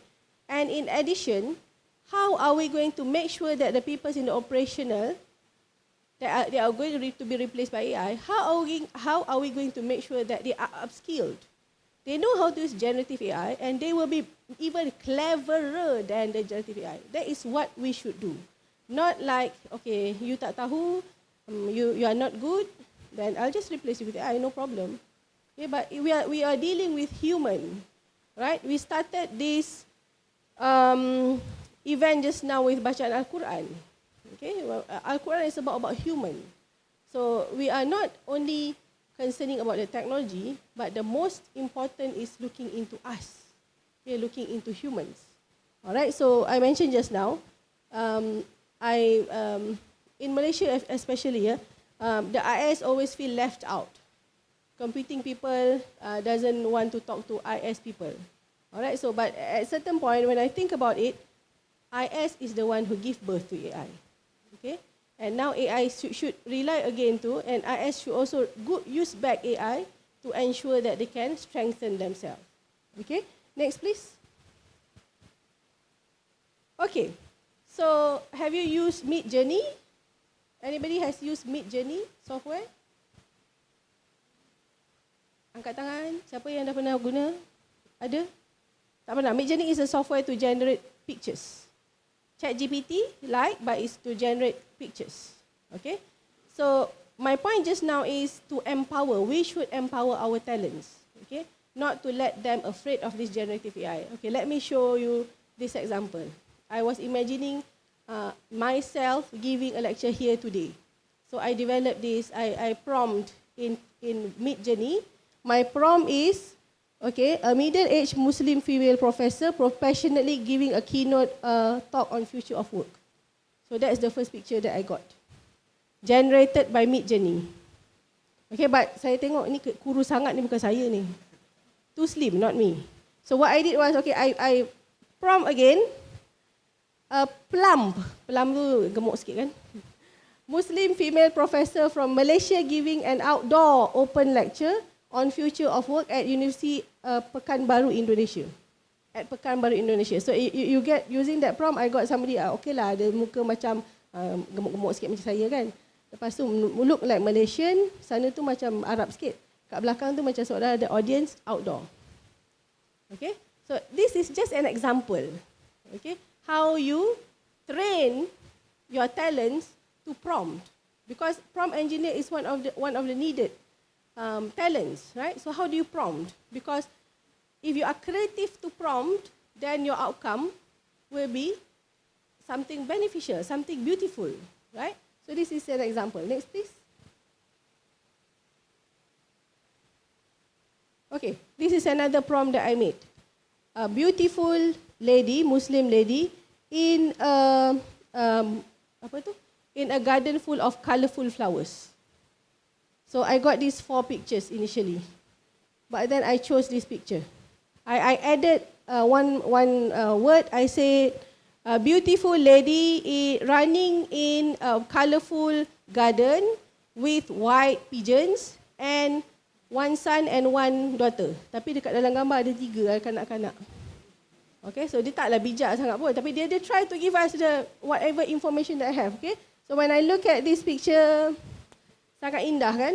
Ada seorang ibu dan anak-anaknya bersama pigeon 3 ekor, berapa ekor tu. So it remind me of those our sisters in Palestine yang telah syahid. Okay, kita di sini di Malaysia, di Indonesia melihat mereka dengan rasa simpati, but actually they are high above than us. Right? They are maybe in the gardens of Jannah, yeah? Right. Okay, next please. Prof. Excuse me, 5 minutes more. Okay, sikit lagi nak share. Okay, di Malaysia kita suka ada kucing oyen. Indonesia juga kan? Indonesia juga kan? Alright, so ini prompt saya. Prompt saya, a Malaysian Muslim female lady wearing scarf, covering her head, running with a big fat orange cat. Big fat orange cat. Next to a beautiful lake in summer. Okay, so saya dapat 4 gambar. 4 gambar begini, okay. Ada oyen yang besar tu. Okay, nampak tak oyen tengah berlari? Next please. Okay, look at this picture. There are 2 different pictures here. Number 1 and number 2. Oyen tak apalah, oyen tak ada masalah. Okay, oyen tu besar sebab dia big fat cat kan, orange cat. Tapi yang lucunya, sebab orange tu, wanitanya pun pakai baju orange. Kemudian saya prompt lagi, blue dress, white scarf. Okay. What I want you to look at this picture, okay, when we talk about responsible AI, we want to make sure that people use ethically, okay. We want to use people to make sure that people look into privacy issues and so on. But we in the Malaysia region, Indonesia region, we should also look into these issues like, for example, ini kita Universiti Islam kan? Okay, look at this. Kalau you ada seorang pekerja in charge of marketing and so on, you rasa you punya pekerja akan choose di sebelah sana atau di sebelah sini? Sepatutnya lah, as a Muslim, we should choose, I think, in my opinion, this side. Okay, that one sana mendedahkan dadanya, kan? So those things that I think is still lacking in the literature. Ethics, responsible use of AI, okay, in our culture. In the West, they don't care actually this kind of things, but for us, it's very important, right? Okay, next please. Sikit lagi ya, Prof, dan ambil dah. Okay, so these are the slides that to show about the principles of responsible AI. Yeah, that is one issue that I mentioned just now, to look into our culture, to look into our religion. Yeah, but we will talk about principles of responsible AI. We must ensure that our employees use it with fairness. Okay, looking into the reliability and safety control, they must make sure that whatever content that they use they are the ones who are accountable. They know that they are the ones who are responsible for it. Okay? And also, we must make sure that whatever that we do using this generative AI is for the human benefit and happiness. Right? And so on. There are many other points. Next, please. Oh, I think that's the end of my slide. All right, so I have a QR code here that you can download the documents that I've shared with you and my presentation slides. Thank you very much. Thank you. Thank you very much, Prof. Noorminshah. Okay, as we heard from this speak for today, Singapore have been start to apply the AI in their daily life and organizational or economy, and also Malaysia also try to apply the AI too. So what about Indonesia? Yeah, as a IT or IS professionals, we have to increase our talents to be not replaced by the AI. Okay, we will continue. Before we start with the discussions sections, we continue with our second speaker, Professor Dr. Lukito Edi Nugroho from University Gajah Mada, Indonesia, who will join us in online.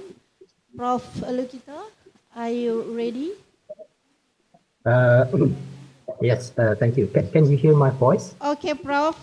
Time is yours. Okay, thanks very Silakan, much. Prof. Yeah, but first I have to apologize. I have to move out from my room because the internet connection is not very good. But where the problem is the camera of my laptop is broken, so I cannot turn on my camera. So please apologize for this inconvenience. Okay, Prof. It's okay. Yeah, thank you, Prof.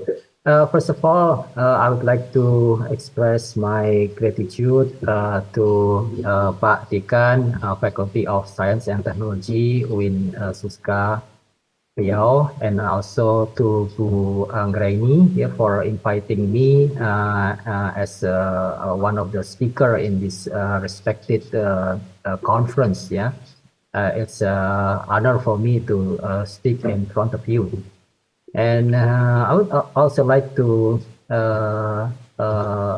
give my salute to some friends that attends the conference. I heard that Pak Dadang is also there, yeah, the head of PCR. Good morning, selamat pagi Pak Dadang, and also maybe some other colleagues are coming to the conference. Yeah, so selamat pagi Bapak Ibu sekalian. Yeah. Let me share my PowerPoint.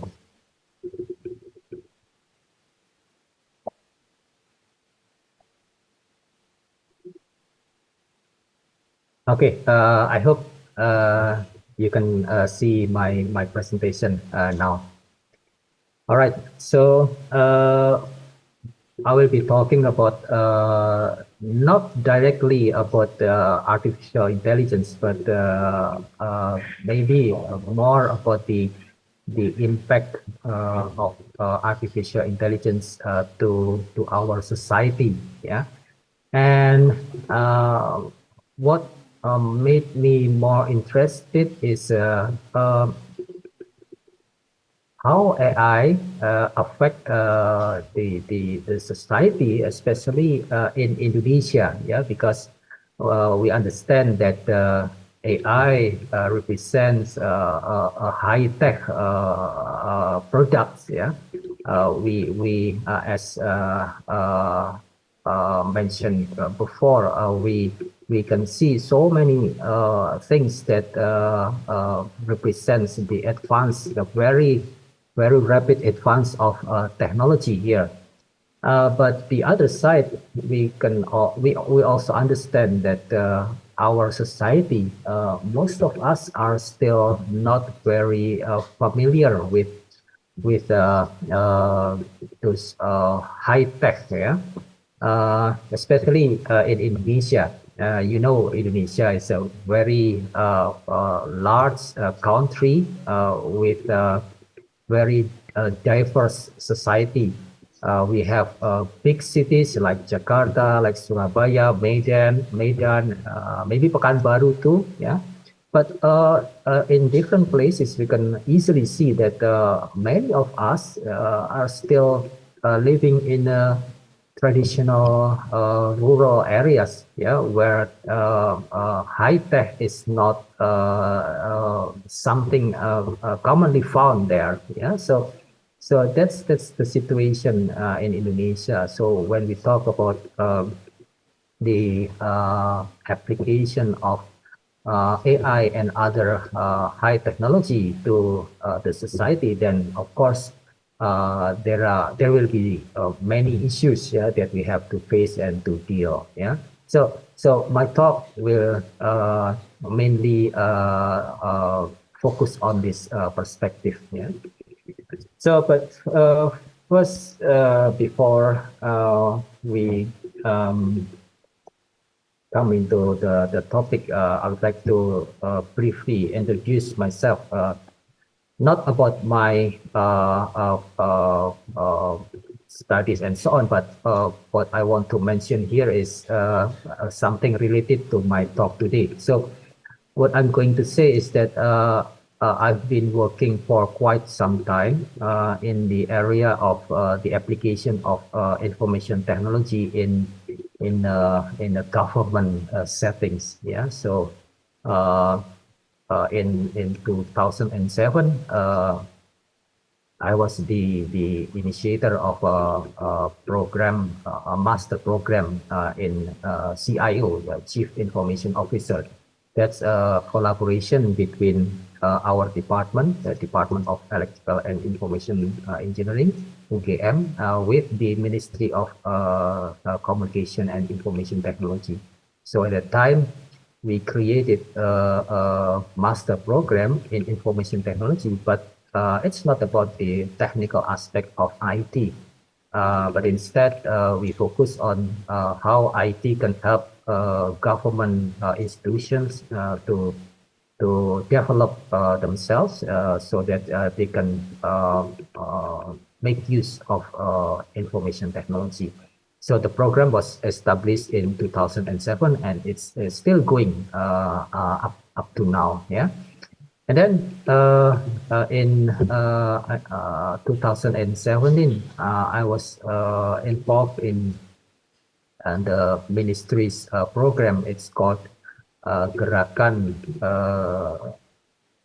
Menuju 100 Smart City in Indonesia. So it's a national movement to develop smart cities in Indonesia. So at that time, for the period of 3 years, 2017 to 2019, the ministry assisted 100 cities and regencies in Indonesia to develop their smart city master plan. Yeah, and and I and quite a few other people help the cities to develop the master plans. So the interaction, my interaction with the officials, the government officials in the cities and regencies in Indonesia make me aware that okay, we are using technology now, but we still have many problems. Yeah, so that's the perspective that I'm going to use when we talk about AI and other technologies. Yeah. Okay, so let me start my presentation with the definition or the initiation of society 5.0. Yeah. So as you may already know that the concept originated from Japan. Yeah, because well, Japan, as we know, they face a big problems about the demography. Yeah, so we see that Japan is an aging country where the population is dominated by aged people. Yeah, old people. Yeah, so with many of the citizens are growing old, then there are many problems there. Yeah. So, for example, their physical capability, yeah, their intellectual capability, yeah, are diminishing. Yeah. So when they have to face the day-to-day life, and their day-to-day life is more and more involves the use of technology, then it becomes a big problem for them, because many of them cannot follow the advances of the technology. Yeah, so that's one of the big problems faced by Japanese government, and all in all, what they see is that there's a big gap between people and the technology. So we know that Japan is a country with sophisticated technology. They created so many state-of-the-art technology, but at the same time, their people are lagging of those technology. So that's a problem for them. So they are thinking about how they can solve the problem, and then they come with the society 5.0 concept. Yeah. So why 5.0? Yeah, this is as we know, the tradition of our community. Yeah, the information technology community. We always make versions, yeah, of what we made. Yeah. Like software, for example, we have software version 1.0, 1.1, 2.0, and so on. And they also apply the concept into something we find in our life. Yeah, like industry. Yeah, we also understand about industry 1.0, 2.0, and so on and so on. And also now we have society. Yeah, we see that there's evolution. Yeah, here.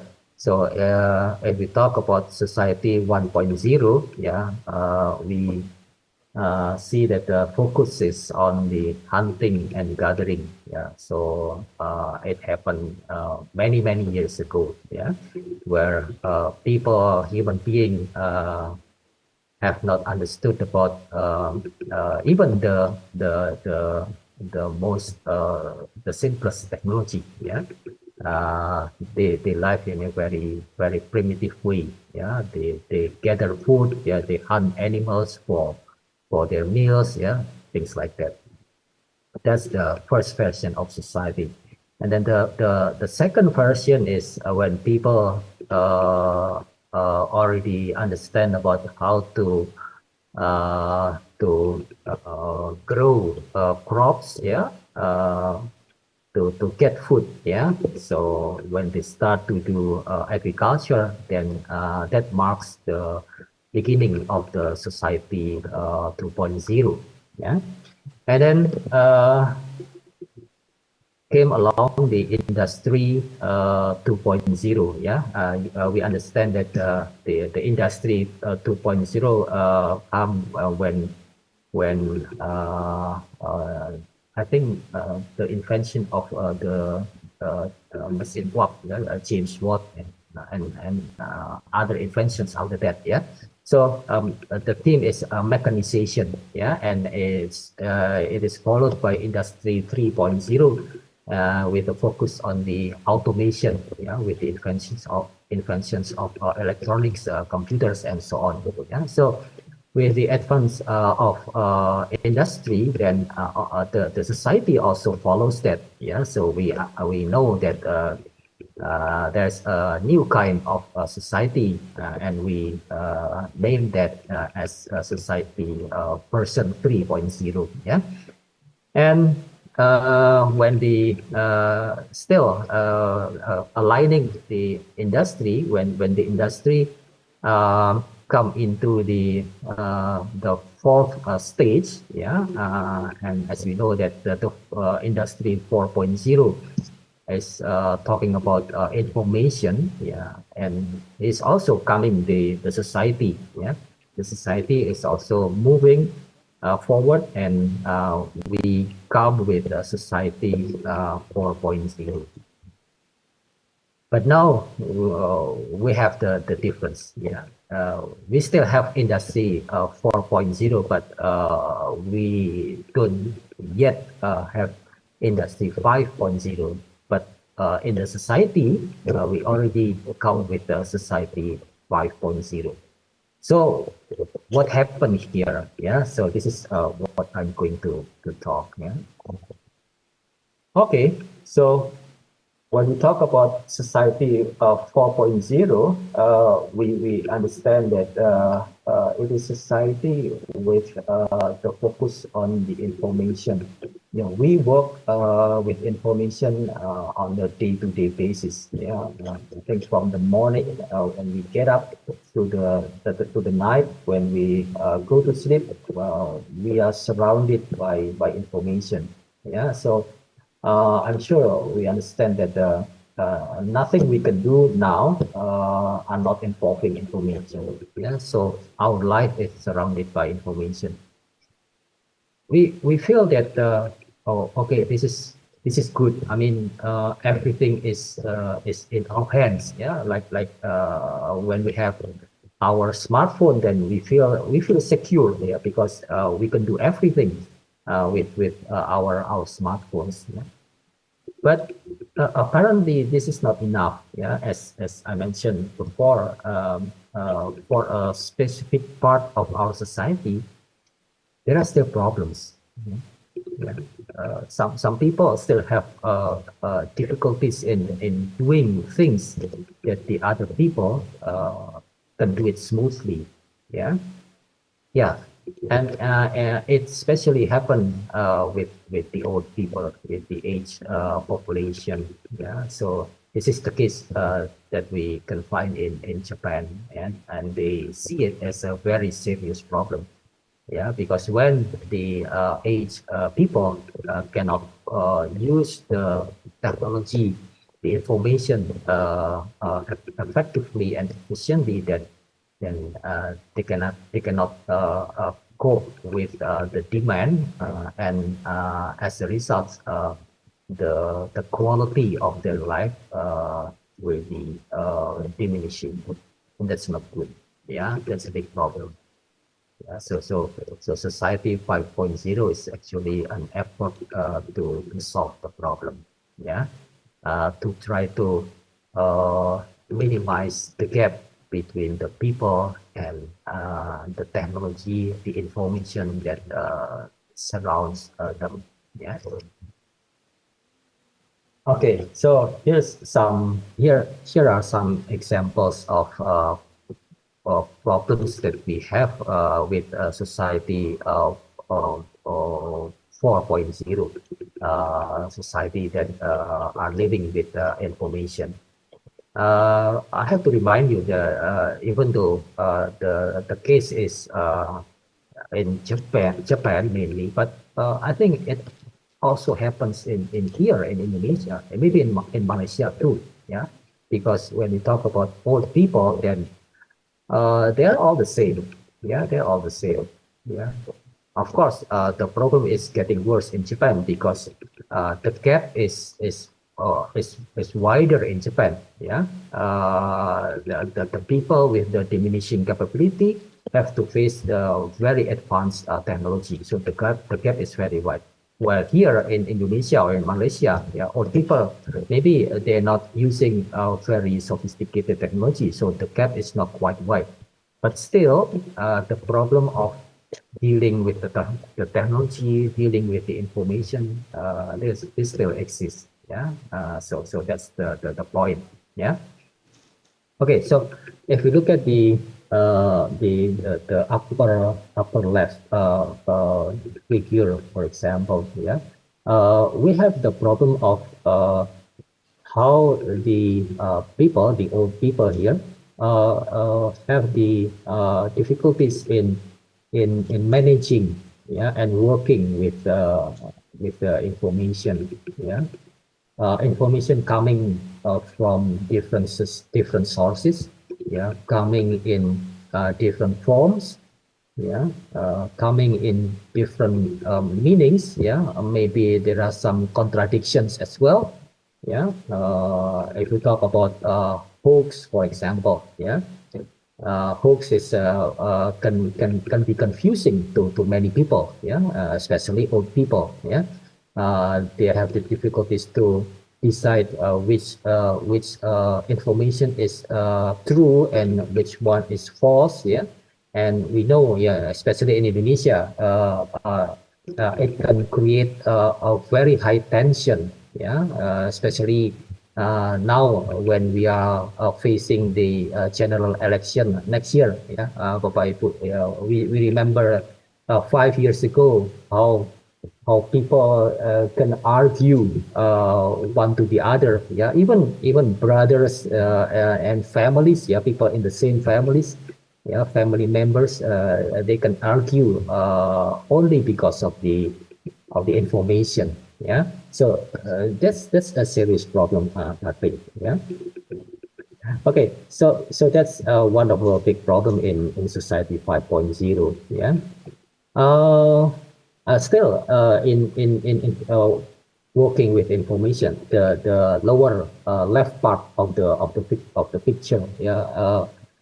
There, the picture says that there are also difficulties in analyzing and trying to understand all the information they can get. Yeah, we can imagine when we have our smartphone in hand, yeah, from early in the morning to late at night, then actually we are exposed to a very high stream of very diverse information. Yeah, so how can we process that in a very high quality manner? Yeah, it's not easy. In fact, it's very difficult, even for us.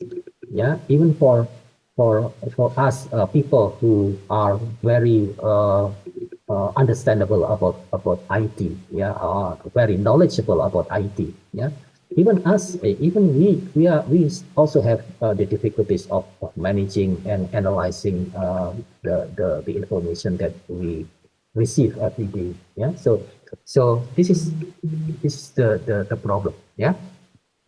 Okay, so even though we already experiencing some kind of automation, yeah, by using robots, for example, yeah, or other tools, yeah, IT-based tools, yeah. Sometimes we still have difficulties as well. You know, this is my personal experience. Yeah, I'm an IT person. You can say that. Yeah, but when I have to say try to make a complex booking, yeah, a complex travel booking. For example, if I have to go somewhere out of town, yeah, and then I have to manage the booking by myself, yeah, using Traveloka, for example. Sometimes I still get difficulties, yeah. Sometimes I still get confused. How can I do this? Yeah, yeah. Mind you that I come from a very old age. Yeah, when I was born, there's no computer at all. Yeah, I met the first computer when I did my bachelor. Yeah, in 1980s. So it's a very late start for me to understand about the technology. So sometimes it happens also to people with very well knowledge about IT as well. Yeah, so automation is not always given those problems in our current society, yeah, society 4.0, then what can be done? So in other words, what society 5.0 actually does, yeah, to solve the problem. Yeah, well, in general, we can say that that in industry 4.0, yeah, the concept is actually to, what you call it, to blend, yeah, to integrate, yeah, our physical and our virtual worlds. Yeah, so industry, as we know, industry 4.0, yeah, the backbone of industry 4.0 is we call it cyber physical systems, yeah, CPS, yeah, and the idea of CPS is actually to create a seamless integration between the physical and the cyber worlds, yeah, and we do that using the help of sensors and actuators, yeah, sensors and actuators, yeah, different kind of sensors, yeah, whatever tools that can sense any physical parameters, yeah, we can use that, and then we can read the data, and then we can process it, and then we can send back to the physical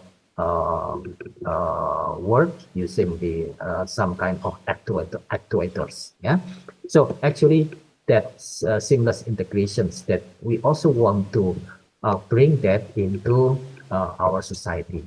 Yeah, so by minimizing the physical and the virtual gaps, yeah, using the concept of CPS, yeah, then we hope we can make things better.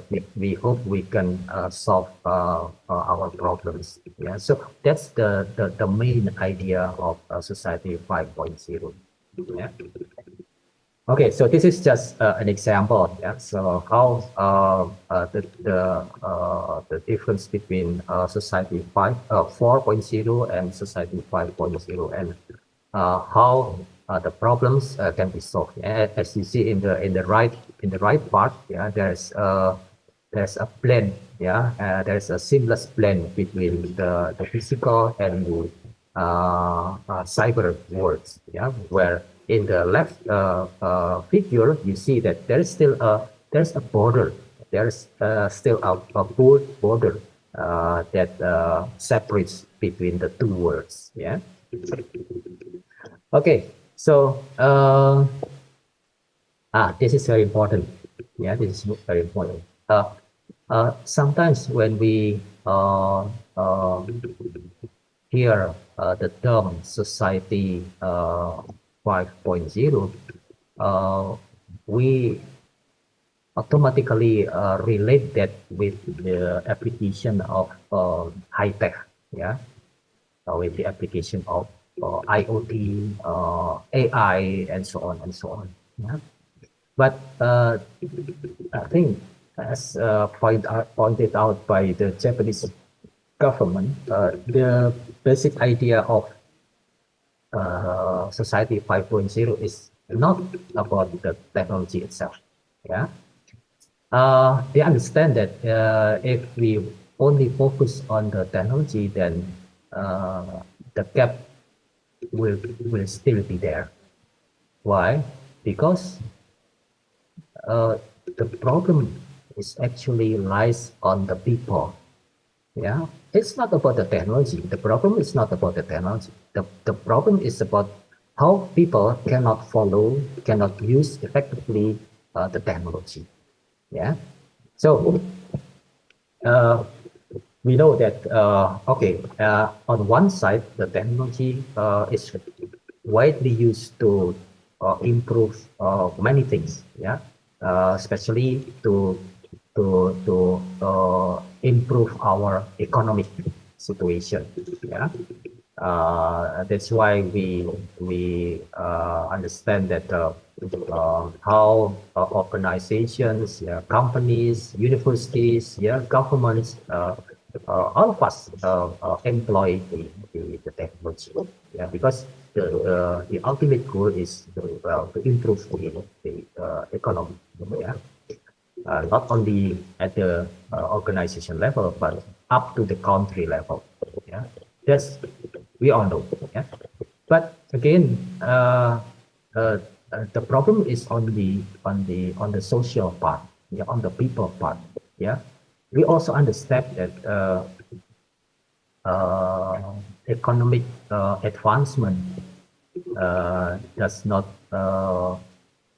always mean that the social situation is also getting better. Yeah, in Indonesia, we can easily find that the penetration of technology is going higher and higher, but still we can easily find some poverties, for example. Yeah, we can easily find people with lower income, yeah, in many parts of our areas. Yeah, yeah, poverty, lack of public services. Yeah, problems in transportation, for example. Yeah, problems in education. We can still find them. Yeah, even though our economic level is improving. Yeah, so that's why the position of society 5.0 is not only about IT as the main engine to improve our economic situation, but also how IT can improve our social situation as well. Yeah. So, in other words, what Society 5.0 wants to achieve is a harmony. Yeah, it's a harmonious situation, harmonious relationship between economic advancement and social situation. Yeah, and this is very important. Yeah, this is a very basic principles that we have to adhere when we want to implement Society 5.0. Well, this is also interesting. Yeah, I can tell you that I'm now involving in a project in the special province of Yogyakarta. Yeah, the project is about making Yogyakarta is a smart province. Yeah, smart province. Yeah, so now we are trying to develop a smart province master plan. Yeah, so what we will do in the next 5 years in terms of making Yogyakarta a smart province.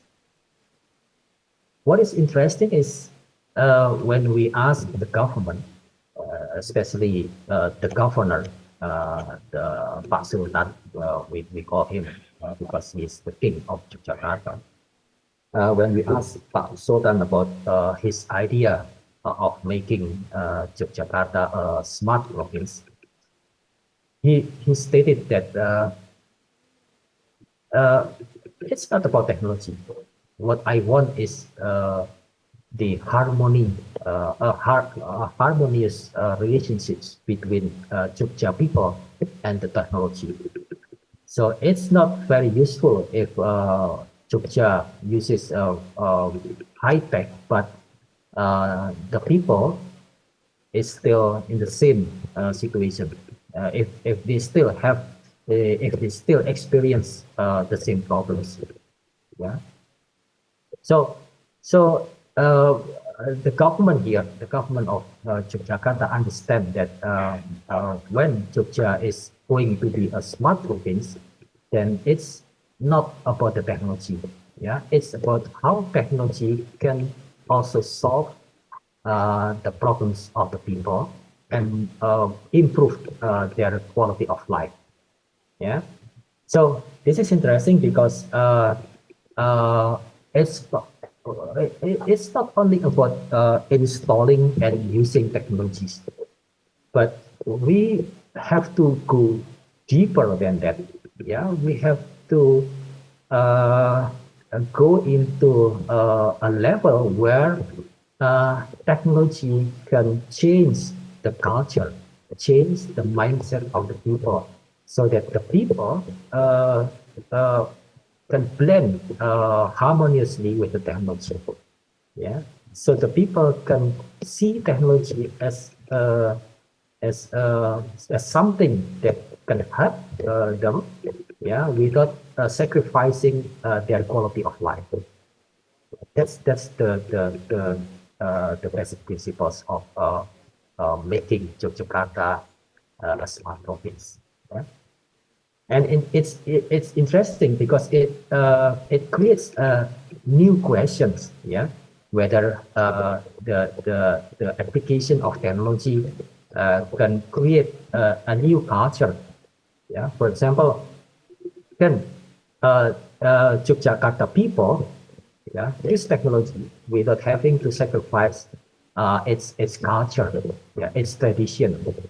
Yeah, for you who have visited or stay in Yogyakarta for some period, you will understand about my statement. Yeah.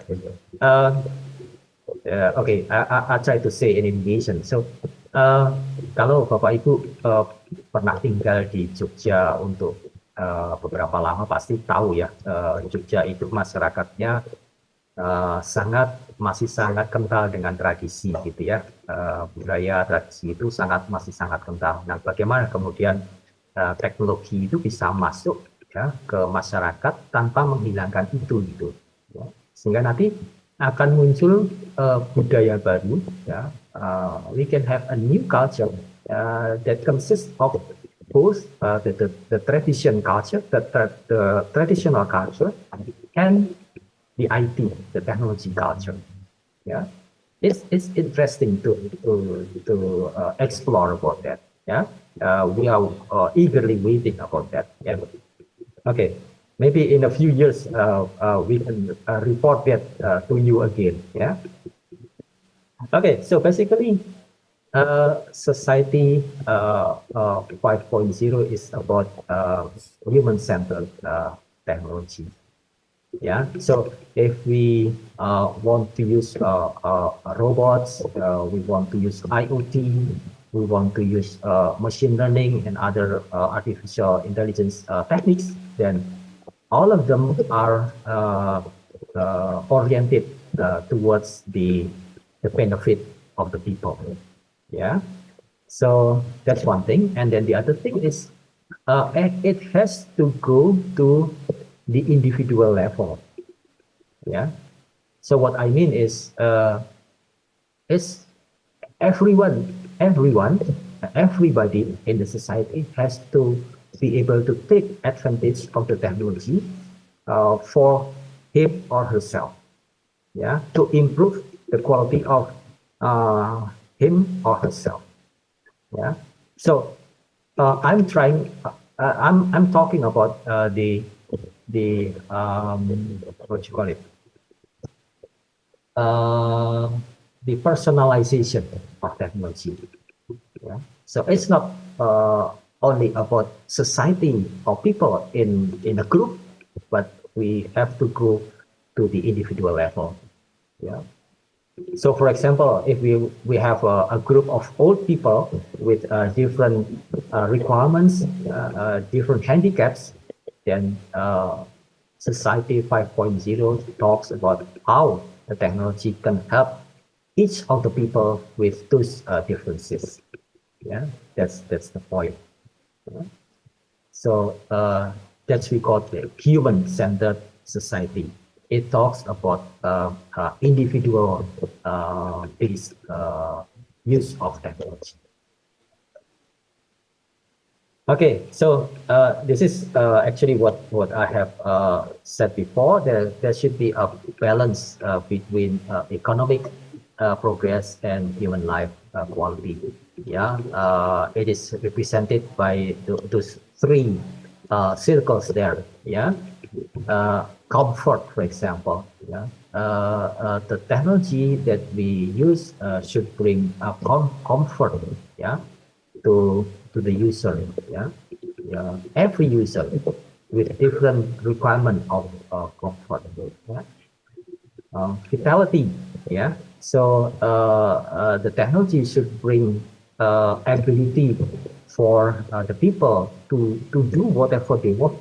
Yeah, to do whatever they want. Yeah, to make their life more what you call it, more vibrant. Yeah, so that's the point. Yeah, another important thing. And then the third one is high quality life. Yeah, people can enjoy their life. Yeah, people feels happy. Yeah, people feels semangat. Ya, semangat itu ya, orang bisa merasakan semangat di dalam menjalani hidup. Ya, this kind of things are very important in society 5.0. Okay, so I'm going to talk a bit about what have been done by us in the academic society, yeah, in universities. So this is just some examples of what we have done in the Department of Electrical and Information Engineering. We have done some research, yeah. But what I want to point out about this research is, okay, we are working on technology that are oriented to improve the quality of life of people. In other words, we are working with technologies that can bring us to society 5.0. But if you look at some of the title of the projects here, yeah, we can see that well, somehow it's still in the beginning stage, you know. Yeah, it's still in the beginning stage. We're still talking about the technology and how it can do something to people, but we're not talking yet about how the technology can improve the quality of people, how technology can improve the comfort of the people. Yeah, we're not going to that stage yet. Yeah, so my point is, okay, if we talk about society 5.0 in Indonesia especially, then we can say that we are going there, but we still have many things to do. Excuse me, Prof. You still have 5 minutes more? Okay. Thank you for the notification. Yeah. So this is my last slide actually. Yeah. So if we ask about, is it possible to implement or to realize society 5.0 in Indonesia?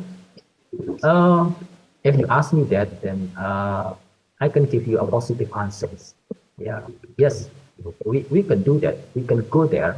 Yeah. But we still have to deal with some problems, some challenges there. I would not say problems, but I would say challenges there. Yeah, problems about technology itself. Yeah, the availability, the access, yeah, the capability, yeah, the performance of the technology. Yeah, if we talk about personal technologies, for example, we still have problems with response time, with reliability, with standard compliance, and so on. And also, uh, don't forget that we have to think about the people themselves. Yeah, Um are they already aware about the technology? Um, how about their acceptance? Yeah, and also how to uh, adapt the culture with the new technology. Yeah. So that's I think that concludes my presentation. Thank you for listening, and I would stop now, and I would return the time to moderator. Thank you very much. Okay, thank you very much, Prof. Dr. Lukito Edi Nugroho. Please give our warm applause for both of the speaker for today. Beli pisau di tengah pasar, dibelinya dari kota Kendal. Marilah kita manfaatkan seminar untuk mendukung teknologi artificial.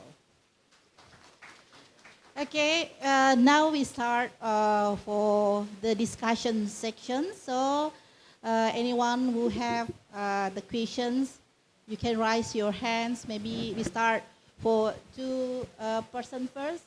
The questions can be give for the first speaker, Prof. Noorminshah or Prof. Lukito Edi. Okay, one people, and then the second one. Okay, two. Maybe for men. Oh, maybe for men. Two ladies, and now one for men. One question for men.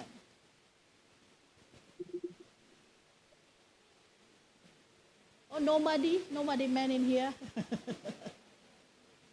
Okay. Just the third lady now. Okay, maybe starting from the first one, the first questions. You can mention your names and come from and the question. Assalamualaikum warahmatullahi wabarakatuh. Waalaikumsalam. My name is Hafifah Mesa Putri. I'm from Information System major in my third year in this university in Riau. So I have two questions. It's for Professor Noorminshah and Professor Lukito di Nugroho. Sorry. And my first question is about Prof. Noorminshah said before in her presentation about acculturating AI, and one of the program is launching, if I'm not mistaken, is AI for Rakyat. So I want to ask about the preparation of this launching this program. Is there any measurement to readiness of people to use this program? For example, in Singapore and in Malaysia,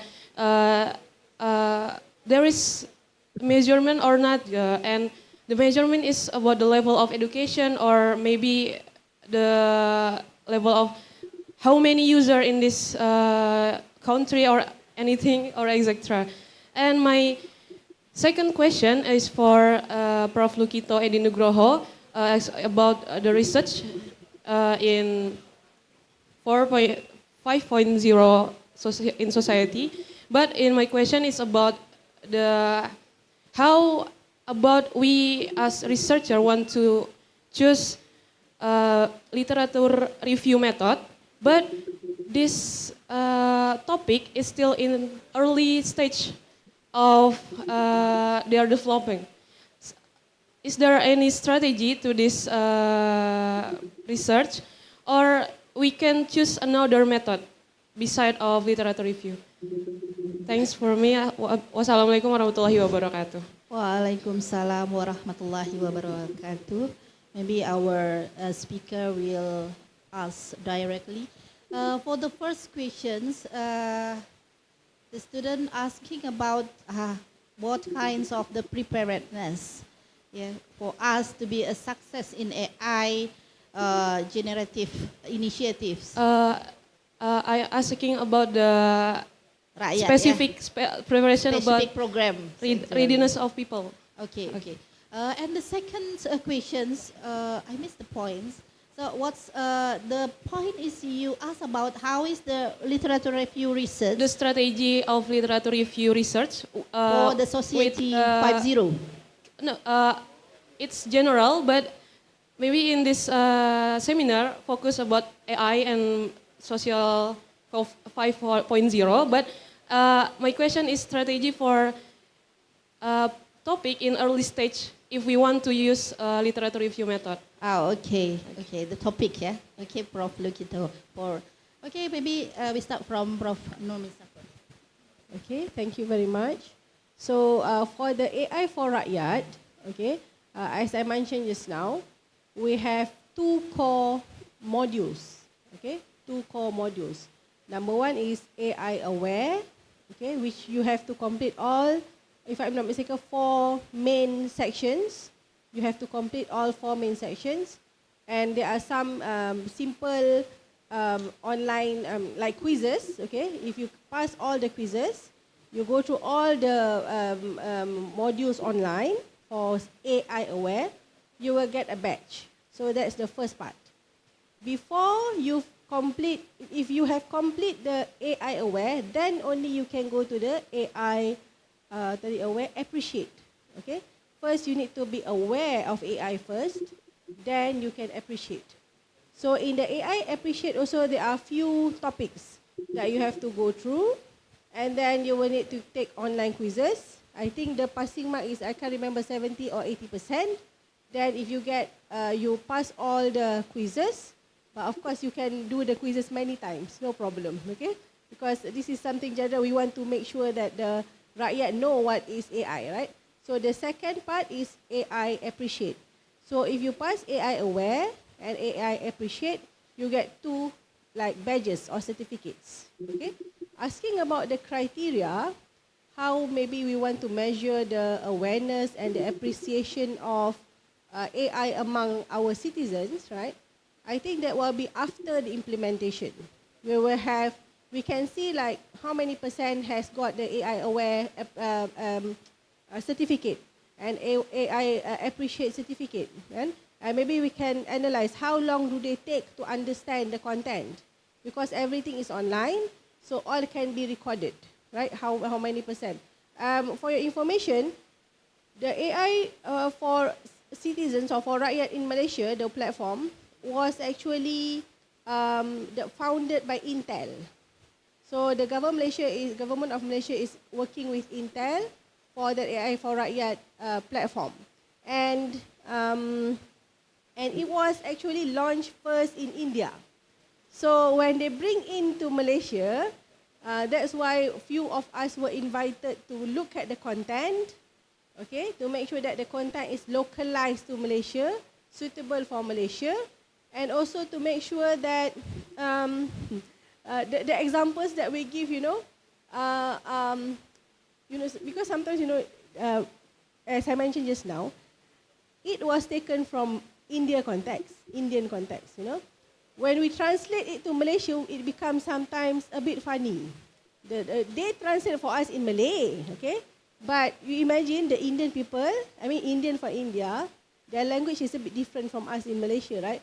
So when they translate, some of the translation are totally wrong, right? So as myself and my friends, Chinese, Sorang, and another one is Indian, sit together to see whether the content is suitable for Malaysian. Even they have to build some new videos for the online learning platform. Okay, so we want to make it localized to Malaysia context.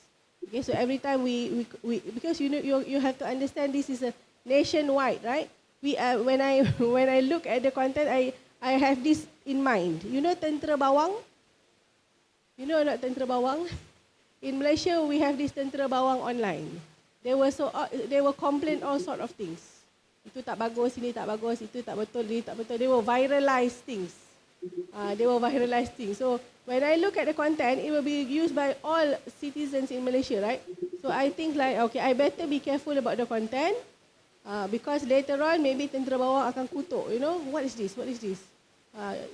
Maybe you tak faham. Can you get me what is tentera bawang? Netizen lah. We call this membawang in Malaysia. You know what is membawang?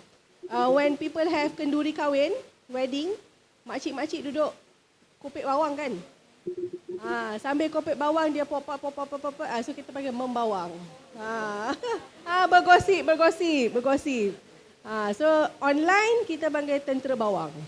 Alright, so yeah, okay. So okay, going back to your question just now, how do we measure whether our platform will be successful or not?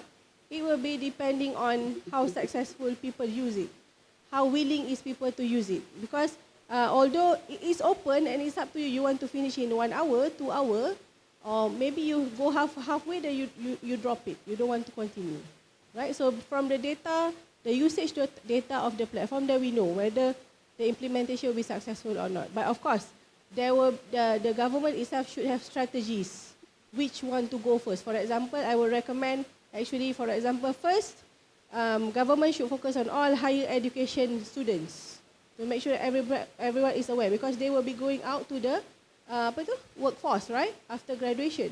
All right, so I hope that answer your question. Thank you, Putri. Okay, okay Putri ya. Boleh lah ya. Okay. So when we do some of the IT adoptions, so whatever software ke ataukah teknologi apa ke, so we have to do some of the assessments, pre-assessments before we launch the application. So it will reduce the risk because the new technology also spend a lot of budget, a lot of risk, a lot of money and impact to the socialization. So we have to measure it first before we apply and adopt generally. Okay, for the next questions, Prof. Lukito will try to answer, Prof. Silakan, Prof. Terima kasih, Ibu. Terima kasih, Mbak Putri, pertanyaannya. Saya jawab pakai bahasa Indonesia saja ya. Mungkin jawaban saya lebih ke cerita saja deh, pengalaman begitu ya. Jadi kalau tadi saya tidak salah memahami, Anda bertanya tentang strategi untuk melakukan review literatur gitu ya untuk bidang-bidang yang itu masih belum banyak penelitian, masih belum terlalu berkembang gitu ya, kalau nggak salah paham. Nah, saya ambil contoh begini, saya pernah memberikan topik tesis S2 gitu ya ke mahasiswa saya.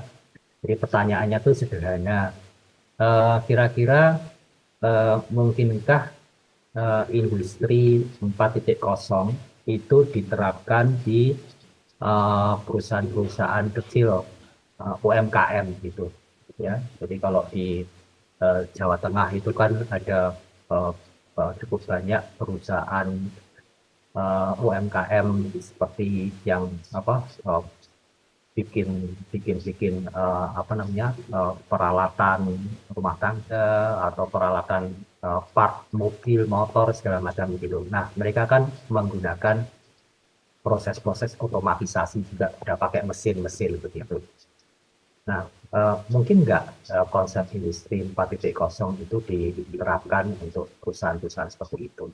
Nah, itu pertanyaan bagi mahasiswa saya. Nah, bagaimana kemudian mahasiswa itu menjawab pertanyaan itu kan jadi topik penelitian mereka kan. Nah, saya memberikan arahan begini, oke, kalian pelajari dulu konsep industri 4.0 itu kayak apa. Kalian baca literatur terkait dengan industri 4.0. Dan otomatis literatur tentang industri 4.0 itu kan muncul dari negara-negara maju. Ya, karena yang sudah menerapkan itu mereka. Ya, jadi penuh dengan teknologi tinggi lah, macam-macam kayak gitu. Nah, tapi yang penting konsep tentang industri 4.0 itu kalian dapat dulu. Nah, itu satu.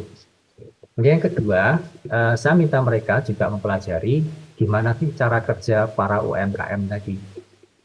Jadi ketika mereka melakukan menjalankan proses produksi mereka gitu ya, pakai mesin segala macam gitu, itu cara kerja mereka gimana ya, sejauh mana otomatisasi yang sudah mereka lakukan, ya workflow ya, aliran kerja mereka, proses kerja mereka seperti apa. Nah, saya minta mereka juga mempelajari hal-hal semacam itu terkait dengan current condition ya, dari UMKM itu. Nah, setelah itu saya minta mereka mahasiswa itu untuk membandingkan gitu, ya kan, kondisi saat ini seperti ini, ya. Sementara kalau mau melangkah ke industri 4.0 itu kondisinya seperti itu, ya. Tadi mereka sudah pelajari itu. Nah, saya minta mereka untuk mengidentifikasi gap, ya, kesenjangan antara kondisi hari ini dan kondisi yang ingin dicita-citakan dicapai tadi itu, ya. Gap ini kemudian distrukturisasi sedemikian rupa, ya, sehingga nanti akan kelihatan faktor-faktor penting yang perlu diadres, ya, agar UMKM tadi itu bisa menuju ke 4.0. Nah, jadi dengan menstrukturisasi seperti itu, Mbak Putri, itu kemudian mahasiswa itu jadi punya semacam kerangka gitu untuk menjalankan penelitiannya. Ya, nah jadi dia tahu kemudian, oh nanti yang harus saya berikan perhatian itu adalah pada faktor-faktor A, B, C begitu. Nah, kemudian di faktor-faktor A, B, C itulah kemudian dia akan menjalankan penelitiannya begitu, ya. Nah, jadi kembali ke pertanyaan, ada strategi literatur seperti apa yang diperlukan? Ya tadi, karena industri 4.0 itu kan kalau di Indonesia kan masih baru gitu ya, mungkin jarang banget yang sudah menerapkan itu.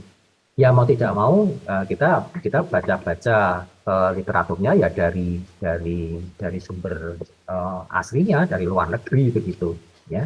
Nah, memang yang kita dapatkan kemudian adalah pemahaman atau informasi tentang industri 4.0 versi luar negeri, ya, yang itu sudah dipakai di sana. Nah, tapi kemudian kita melihat juga di sisi lain, ya, kondisi kita itu sekarang seperti apa. Nah, ini juga kita pelajari sehingga kita paham, ya, posisi kita hari ini ada di mana. Nah, ketika ketemu dua hal ini, kita bisa mengidentifikasi gap yang terjadi. Nah, itulah kemudian yang kemudian akan diselesaikan dalam penelitian mereka. Ya, kira-kira seperti itu, Mbak. Jadi untuk bidang-bidang lain yang yang mirip gitu ya, yang di sini mungkin belum populer gitu ya, saya kira strateginya mirip-mirip dengan itulah, ya. Kalau penelitian kita itu orientasinya adalah untuk menerapkan, mengimplementasikan sesuatu yang masih jarang ada di kita, itu ya saya pikir strateginya akan seperti itu gitu. Demikian kira-kira Mbak jawaban saya, semoga bisa membantu. Terima kasih. Oke, terima kasih banyak Prof. Lukito, luar biasa sekali. Ya, jadi seperti itu ya, sama juga dengan misalnya kita mau try to Pak Presiden Jokowi always says that UMKM have to go to digital gitu ya. Tapi kita sendiri masih belum paham sebenarnya go digitalnya itu sampai sejauh mana, ya kan? Kadang-kadang boro-boro UMKM ngomong go to digital, untuk makan aja pun dapat makan hasil satu hari aja masih susah kali ya Prof ya. Nah iya, jadi betul, sementara kita sudah bercerita ke langit gitu, sementara UMKM aja masih meraba di bumi gitu ya. Nah jadi ini memang luar biasa sekali. So we have to try to adopt or any technology or model adoption from the outside. Ya, orang asing mungkin sudah berbeda ya, kayak Jepang juga mereka sudah go to revolusi industri 6.0, 5.0 sudah sampai ke sana, 4.0 juga. Kita juga masih meraba-raba. Tapi kadang-kadang saya setuju juga gini Prof Lukito. Artinya orang Indonesia ini kan tipenya banyak bersyukur gitu ya, alhamdulillah gitu. Dapat makan sehari ya sudah. Artinya gini, UMKM kita itu yang penting udah lepas harian ya sudah. Jadi kadang-kadang cita-cita kita itu agak berbeda sedikit dengan, maaf ya kalau ada yang Chinese. Kalau Chinese kan mereka selalu berpikir think beyond. Mereka mau bisnisnya pokoknya dapat untung segede-gedenya. Tetapi UMKM kita, masyarakat kita itu hanya ya mungkin dia pengen kesana, udahlah cukuplah sekota aja atau sebeberapa pulau aja udah cukup Bu, alhamdulillah. Karena saya juga kebetulan intens juga Prof Lukito dengan riset-riset UMKM yang ada di beberapa daerah di Kabupaten di Riau, provinsi kita. Jadi hal-hal yang seperti itu juga kita temui pada saat melakukan riset. Oke, thank you very much Prof Lukito. Boleh saya tanggapi sedikit Bu? Ya silakan Prof, silakan. Ya betul sekali Bu. Kita punya pengalaman yang sama lah dalam hal itu ya. Jadi memang interaksi saya dengan beberapa kabupaten kota di Indonesia itu juga menunjukkan fenomena yang sama. Ketika tim kami itu dulu ditugaskan untuk membimbing beberapa kabupaten di Kalimantan Timur dalam kaitannya dengan persiapan mereka untuk menghadapi IKN begitu ya. Nah itu ya begitu. Jadi ketika mencoba untuk membuat mereka menjadi lebih smart gitu ya, tentunya dengan didukung oleh teknologi, itu ya pandangan mereka itu ya ngapain saya harus pakai teknologi macam-macam, wong sekarang aja saya sudah bisa makan kok. Ya, jadi apa namanya, keinginan untuk maju, untuk semakin membaik itu cukup rendah kalau menurut saya. Nah tapi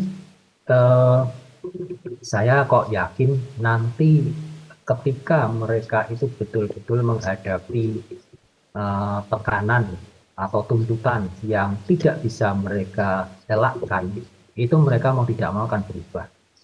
Ya, jadi yang sering saya gunakan sebagai contoh dalam hal ini adalah misalkan ketika Gojek dulu masuk ke kita gitu ya, itu kan penolakan dari ojek-ojek lokal yang di pangkalan-pangkalan itu kan luar biasa besar ya. Penolakan dari sistem tradisional kan begitu besar. Ayo akhirnya mereka juga tidak mampu untuk melawan tekanan yang begitu besar tadi ya. Mereka kalau tidak hilang ya kemudian mereka menyesuaikan diri gitu ya. Banyak tukang-tukang ojek yang kemudian juga beralih menjadi pengemudi Gojek begitu. Nah saya kira di sektor-sektor yang lain pun juga akan terjadi fenomena yang sama, Prof. Jadi nanti pada akhirnya ya gelombang tekanan itu akan menimpa mereka. Yang jadi pertanyaan kan kemudian ketika gelombang tekanan itu sampai pada mereka siap atau tidak gitu. Itu yang jadi pertanyaan besar. Ya, alangkah baiknya ketika tekanan-tekanan tadi itu mulai muncul ya, ada di hadapan mereka sudah siap. Jadi tantangan kita itu sebenarnya adalah menyadarkan menyadarkan mereka bahwa kalian itu belajar atau menggunakan teknologi itu bukan untuk apa-apa, ini memang nanti masa depan kalian itu akan sangat dibutuhkan oleh ini gitu. Jadi ini sudah menurut saya sebetulnya bukan ranah kita sebagai orang IT, bukan teknologis gitu ya, tetapi kita sudah harus melibatkan teman-teman dari ilmu sosial misalkan ya, karena mereka yang lebih tahu tentang hal-hal semacam ini. Dan ini menarik Pak Prof ya dan Bapak Ibu sekalian. Jadi bagaimana kemudian pada akhirnya ketika teknologi itu harus masuk ke dalam society, ke dalam masyarakat, itu kita teknologis, orang-orang yang bekerja dengan teknologi itu padanya tidak akan bisa bekerja sendiri. Kita harus bekerja sama dengan teman-teman dari bidang keilmuan yang lain. Ya, demikian. Terima kasih, Prof. Oke, terima kasih banyak, Prof. Luar biasa. Kita kasih aplaus sekali lagi dong untuk Bapak Ibu sekalian. Oke, terima kasih. We continue to the second question. Please, silakan.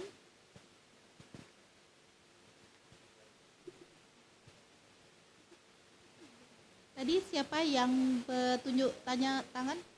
Di sebelahnya, ya. Sebelahnya Fitri ya, silakan.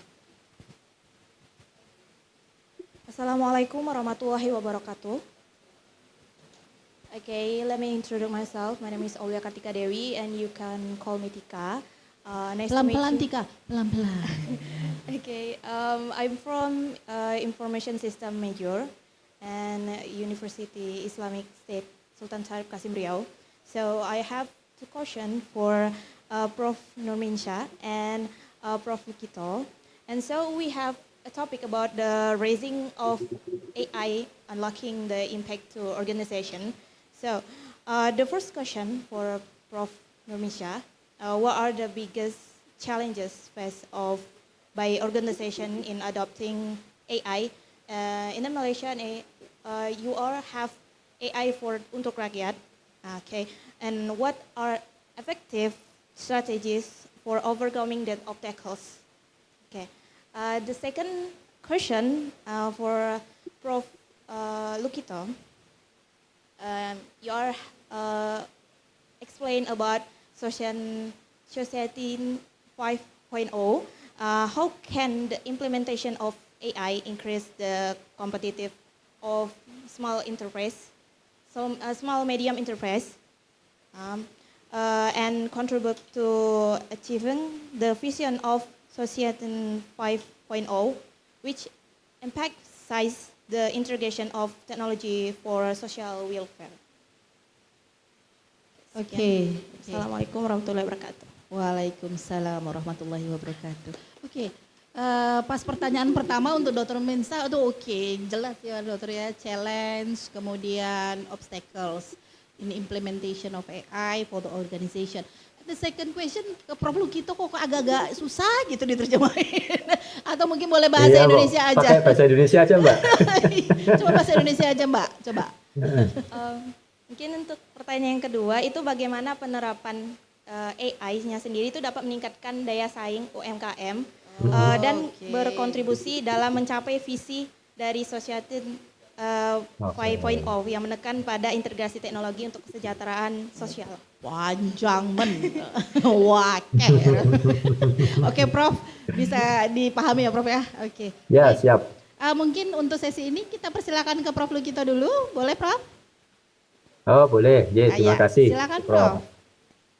Baik Mbak Tika, terima kasih. Ini pertanyaannya bagaimana AI ya bisa meningkatkan daya saing UMKM dan pada akhirnya nanti bisa mencapai cita-cita kita dari Society 5.0 ya. Jadi yang penting itu adalah ya teknologi apapun termasuk AI ya, ketika itu nanti diarahkan untuk mewujudkan Society 5.0 ya, entah itu nanti diterapkan di UMKM atau di kelompok-kelompok masyarakat yang lain begitu ya, itu tadi dia harus berada dalam kerangka bagaimana kemudian teknologi tadi itu bisa minimizing the gap tadi Mbak ya, minimizing the gap ya, the gap antara penggunanya ya dengan tadi apa yang dicita-citakan tadi ya. Nah tadi saya juga bilang bahwa gap antara kualitas dari kehidupan ya bagaimana UMKM itu bekerja, bagaimana dia itu menjalankan bisnisnya, menjalankan proses produksinya ya, itu harus tetap berjalan secara selaras gitu loh, secara harmonis begitu ya. Jangan sampai kemudian ketika teknologi itu masuk ya, AI atau apapun itu masuk, ini kemudian jadi diobrak-abrik, jadi kemudian jadi kacau itu ya, jadi kacau. Nah jadi memang mungkin ya, saya tidak tahu, ini masih hipotesis lah katakan ya, mungkin degree of technology yang bisa kita gunakan ya untuk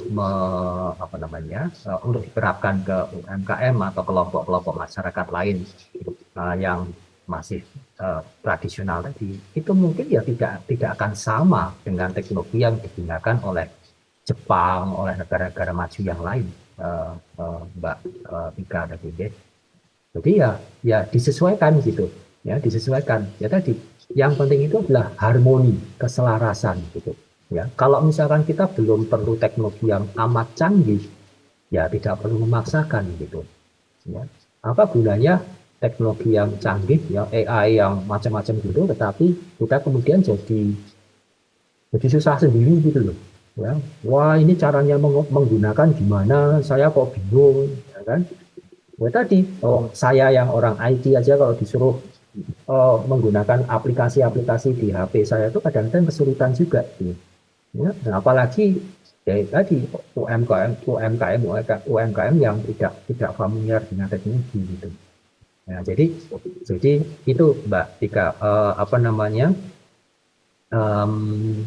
harmoni, intinya harmoni. Jadi gunanya teknologi kalau tidak untuk membuat kemajuan-kemajuan ya untuk apa begitu. Ya, jadi kalau tadi istilah Anda kan daya saing gitu ya, apa namanya, meningkatkan daya saing UMKM ya. Nah itu penting ya, itu juga penting, tetapi bagaimana kemudian peningkatan daya saing ya, kemampuan yang menjadi lebih baik lagi itu dicapai tanpa harus meninggalkan tadi harmoni ya. Nah itu kuncinya ya. Nah bentuknya bagaimana, nah itu tentu saja akan sangat tergantung pada kondisi di lapangan, ya kan, UMKM-nya seperti apa, kebutuhan mereka seperti apa, peningkatan daya saing seperti apa yang diharapkan, ya kan. Nah ini kan faktor-faktor yang harus dipertimbangkan untuk menentukan kira-kira teknologi apa yang dipakai dan bagaimana kemudian teknologi tadi itu diterapkan, ya. Itu Kak, ya. Jadi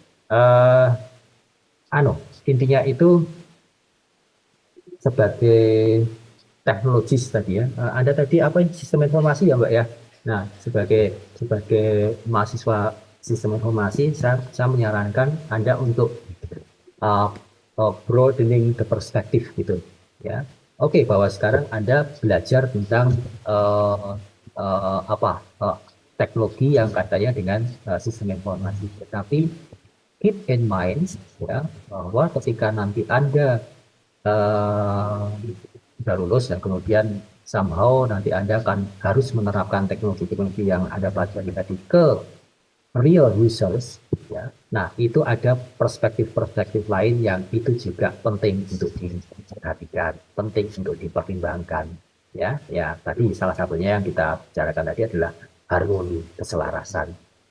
Begitu kira-kira Mbak Tika. Oke, terima kasih. Semoga bisa menjawab. Oke, terima kasih banyak Prof. Lukito. Jadi memang perlu ada keselarasan.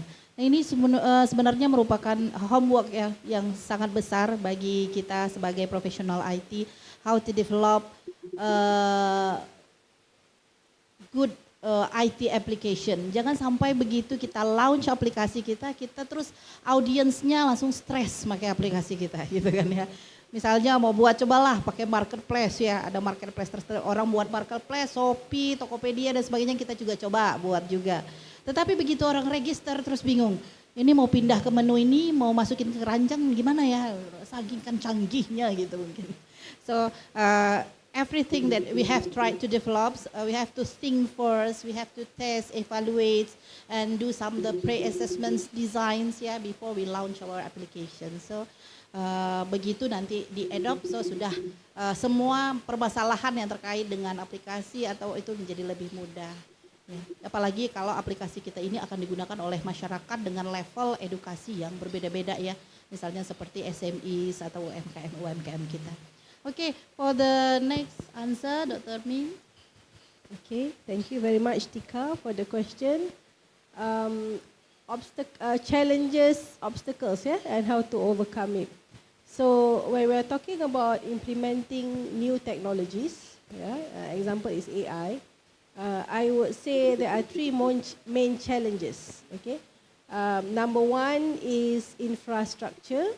Okay, do you have the infrastructure? Number two is data, especially in the context of AI. Number three is talents. Okay, talents. Remember just now I showed you the government AI index for Malaysia.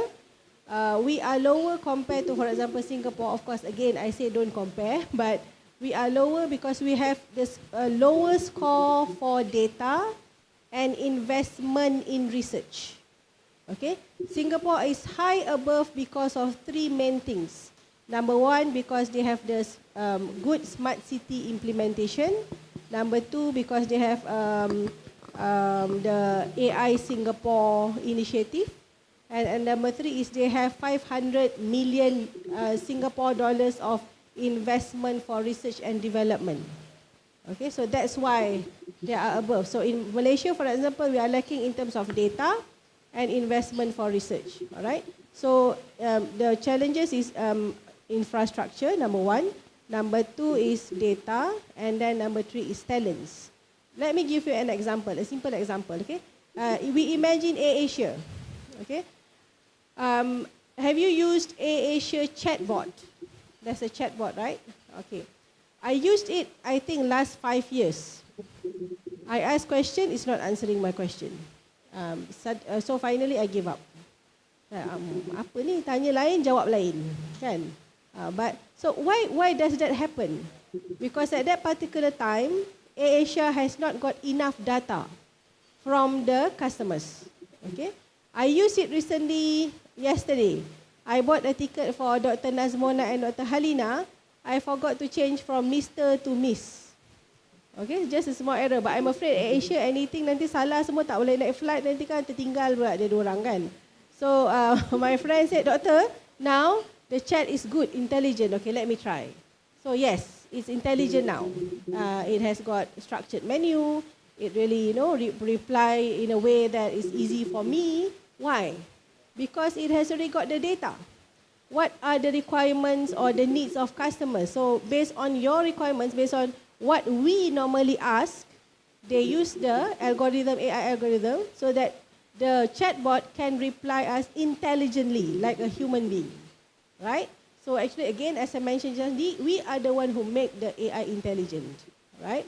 So this is an example. So the chatbot become useful because it has got a plenty amount of data, okay? And of course, in this example, here, Tika, for example, in this example, AirAsia must be able to invest in the infrastructure, all right? The use of the chatbot. There must be investment.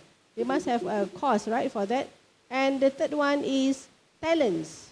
Okay, if you don't have the talents to develop this kind of technology for the organizations, so it will be very difficult. So that's why in my sharing just now, I shared a lot about developing the talents, because the talents are the ones who will actually drive the organization. Okay, right? Thank you.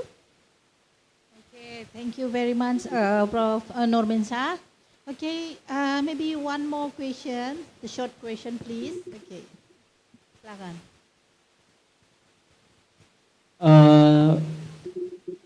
There is one question from chat box komentar live streaming YouTube. Okay. The question from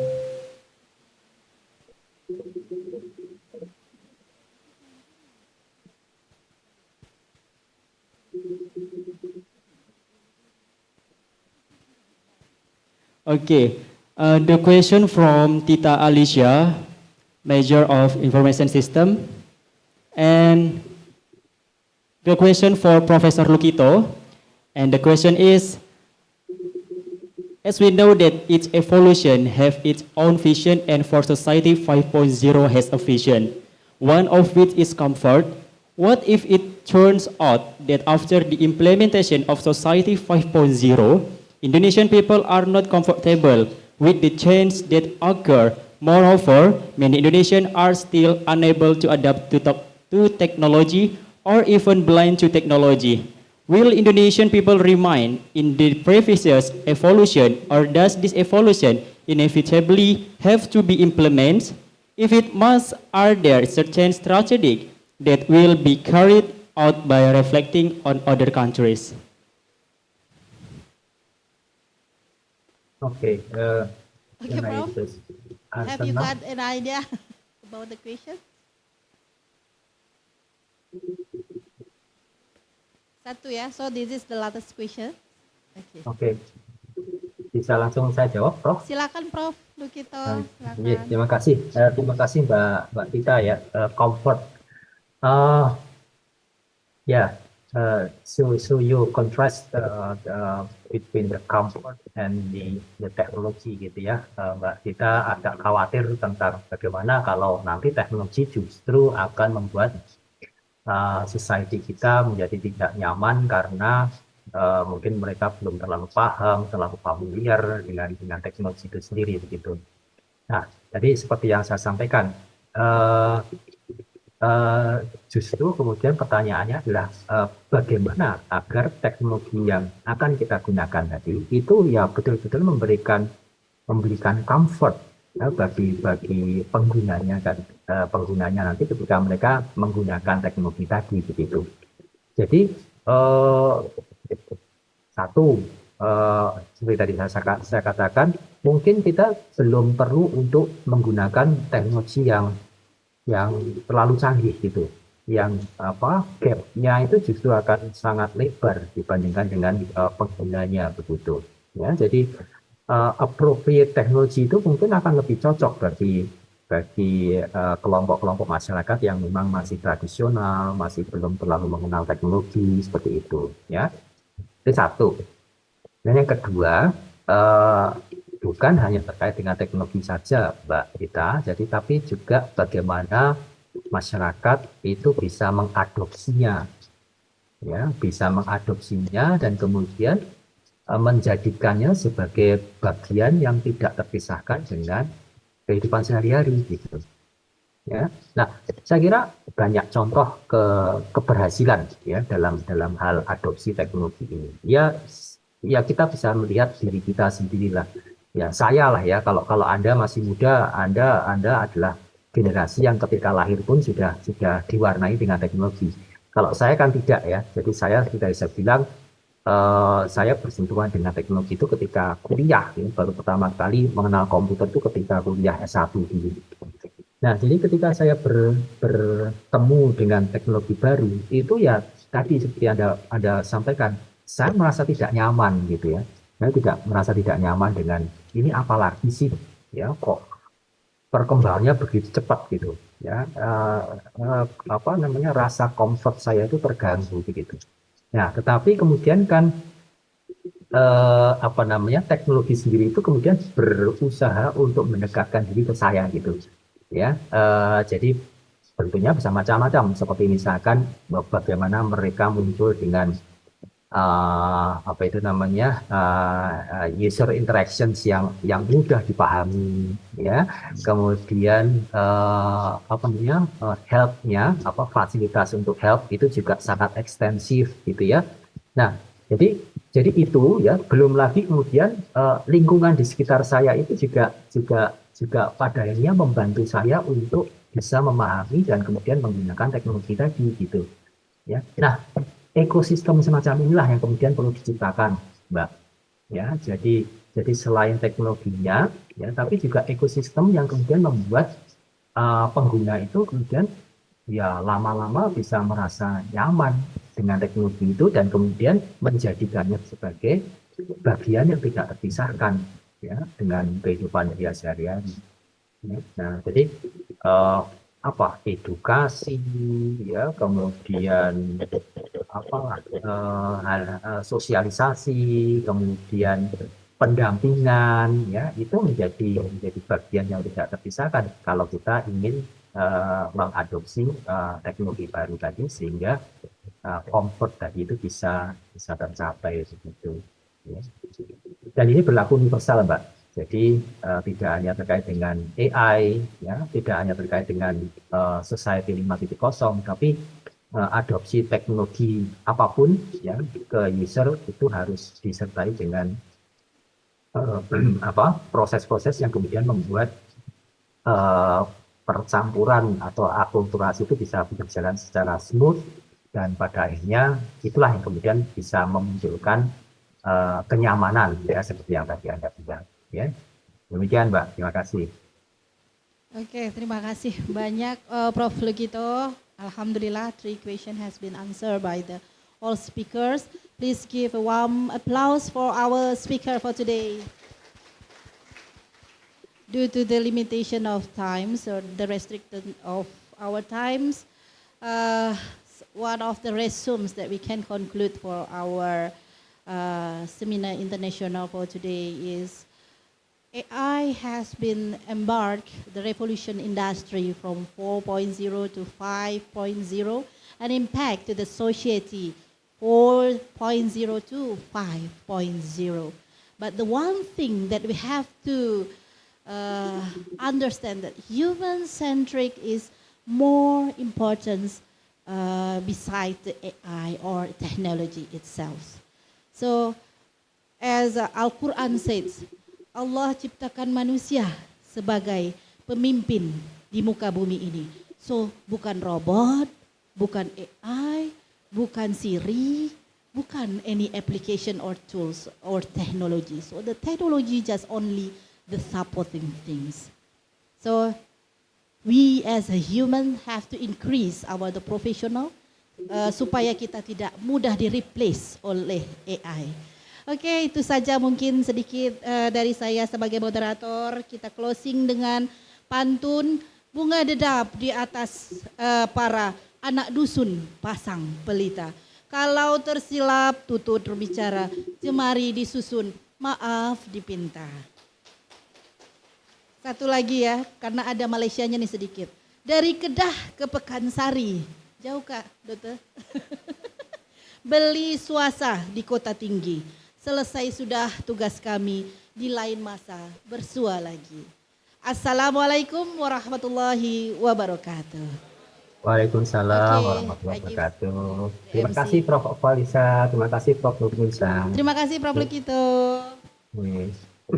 Okay, thank you to our moderator, Professor Dr. Haja Okfalisa, ST.M.Sc, for leading us in this session. And also thank you so much to our invite speaker. It's amazing topic for us, and also our participants still in stands with us here.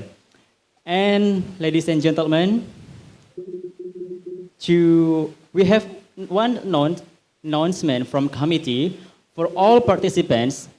The attendance link is available in the projector, and we invite you all audience to fill in the link provided, and certificate will be sent after you fill out the attendance link.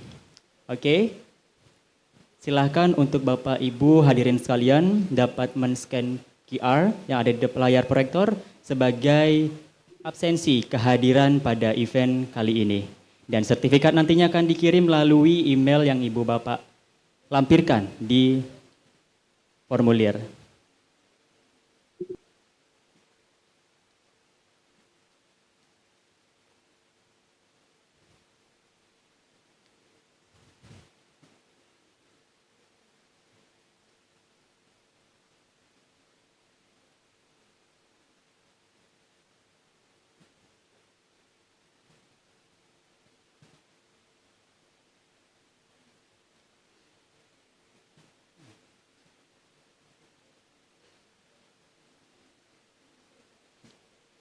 Ya, mungkin kepada operator dapat di-zoom-kan lebih. Oh, kitanya Bu.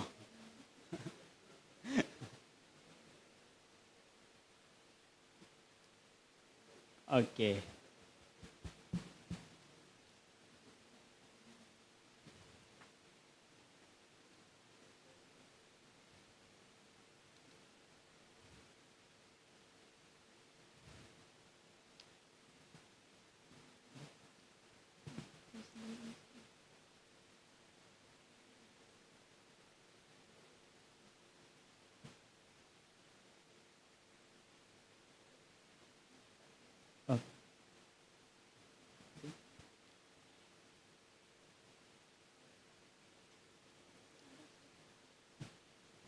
Okay, it's now. Before we continue for break lunch after this event agenda, we will invite you all participants in this room to forward front of stage because we will to take a photo session with our speaker and also our Dean Faculty of Science and Technology. Baik Bapak Ibu, selanjutnya kita akan bersama foto kembali dokumentasi. Seluruh hadirin yang ada di ruangan ini untuk dapat bersama maju ke depan panggung, kita akan melaksanakan dokumentasi.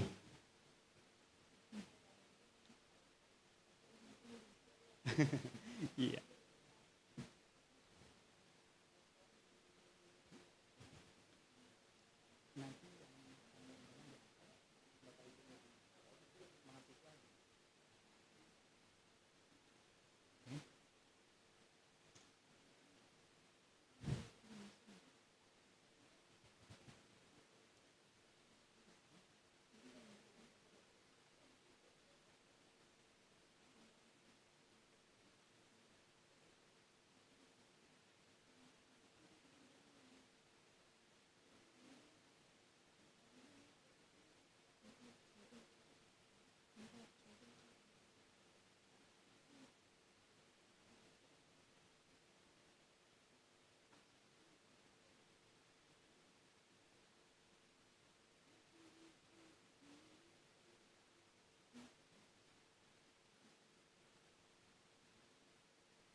Baik Bapak Ibu hadirin sekalian yang berbahagia, selanjutnya kita akan memasuki sesi foto bersama speaker kita dan tentunya Bapak Dekan Fakultas Sains dan Teknologi sebelum nantinya kita akan masuk kepada istirahat, sholat, dan makan. Baik, untuk seluruh tamu undangan yang berada di ruangan ini untuk dapat maju, untuk yang terhormat Bapak Dekan, our speakers untuk berada di atas Bapak Ibu. Ya, untuk our speakers dan dekan berserta Ibu di atas.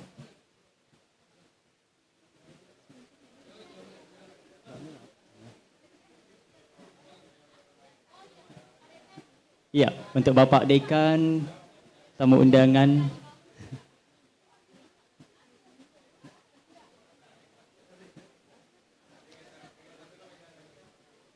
Dan untuk para mahasiswa untuk berada di depan paling bawah.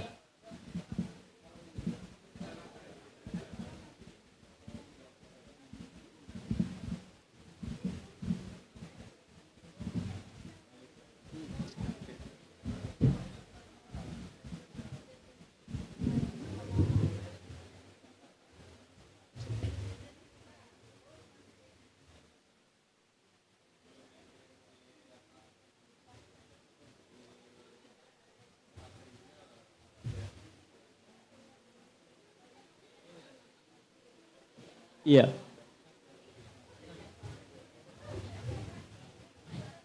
Untuk mahasiswa bisa untuk mengisi paling depan dengan posisi setengah berdiri.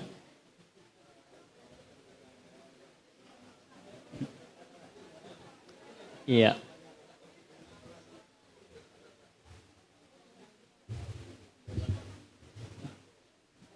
Ya, untuk Kakak abang mahasiswa dapat mengisi paling depan dengan posisi setengah berdiri. Iya.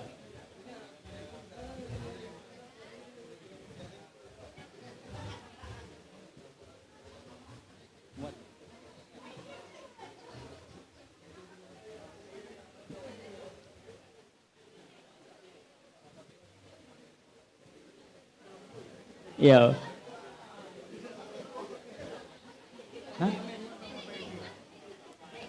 Yeah. Don't forget to make sure your face look at camera and give your best smiles. Yep.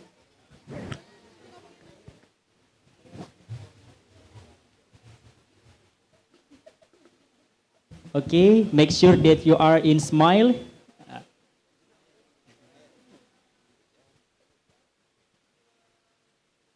Okay, another pose.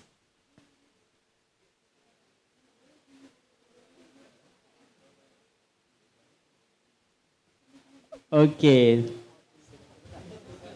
Terima kasih banyak kepada Bapak Ibu hadirin tamu undangan yang berbahagia, and also our speakers and Dean Faculty of Science and Technology.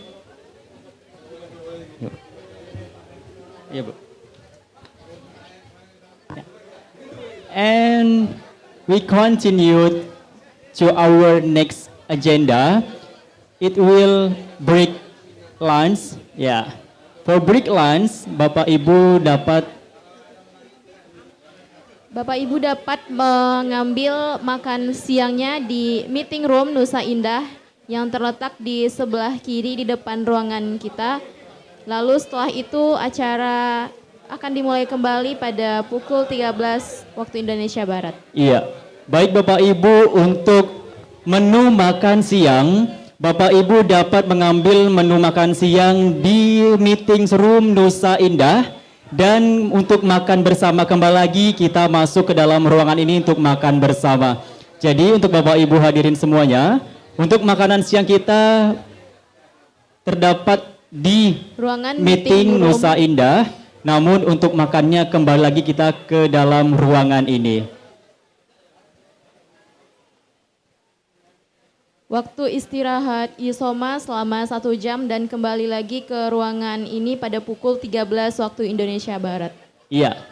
For break lunch, we only have 1 hour.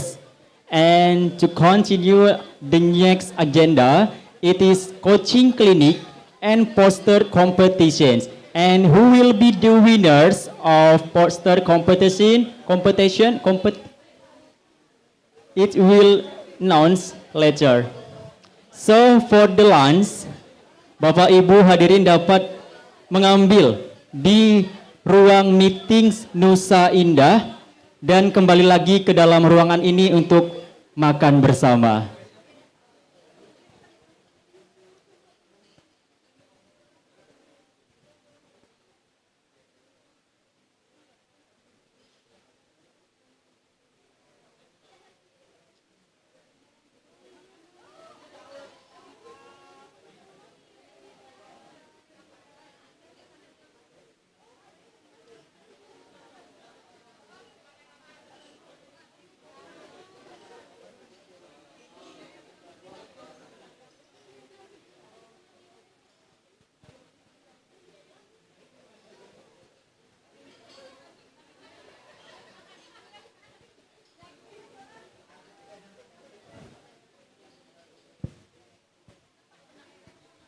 Iya, Bapak Ibu hadirin yang berbahagia, after break lunch, we will continue the next agenda.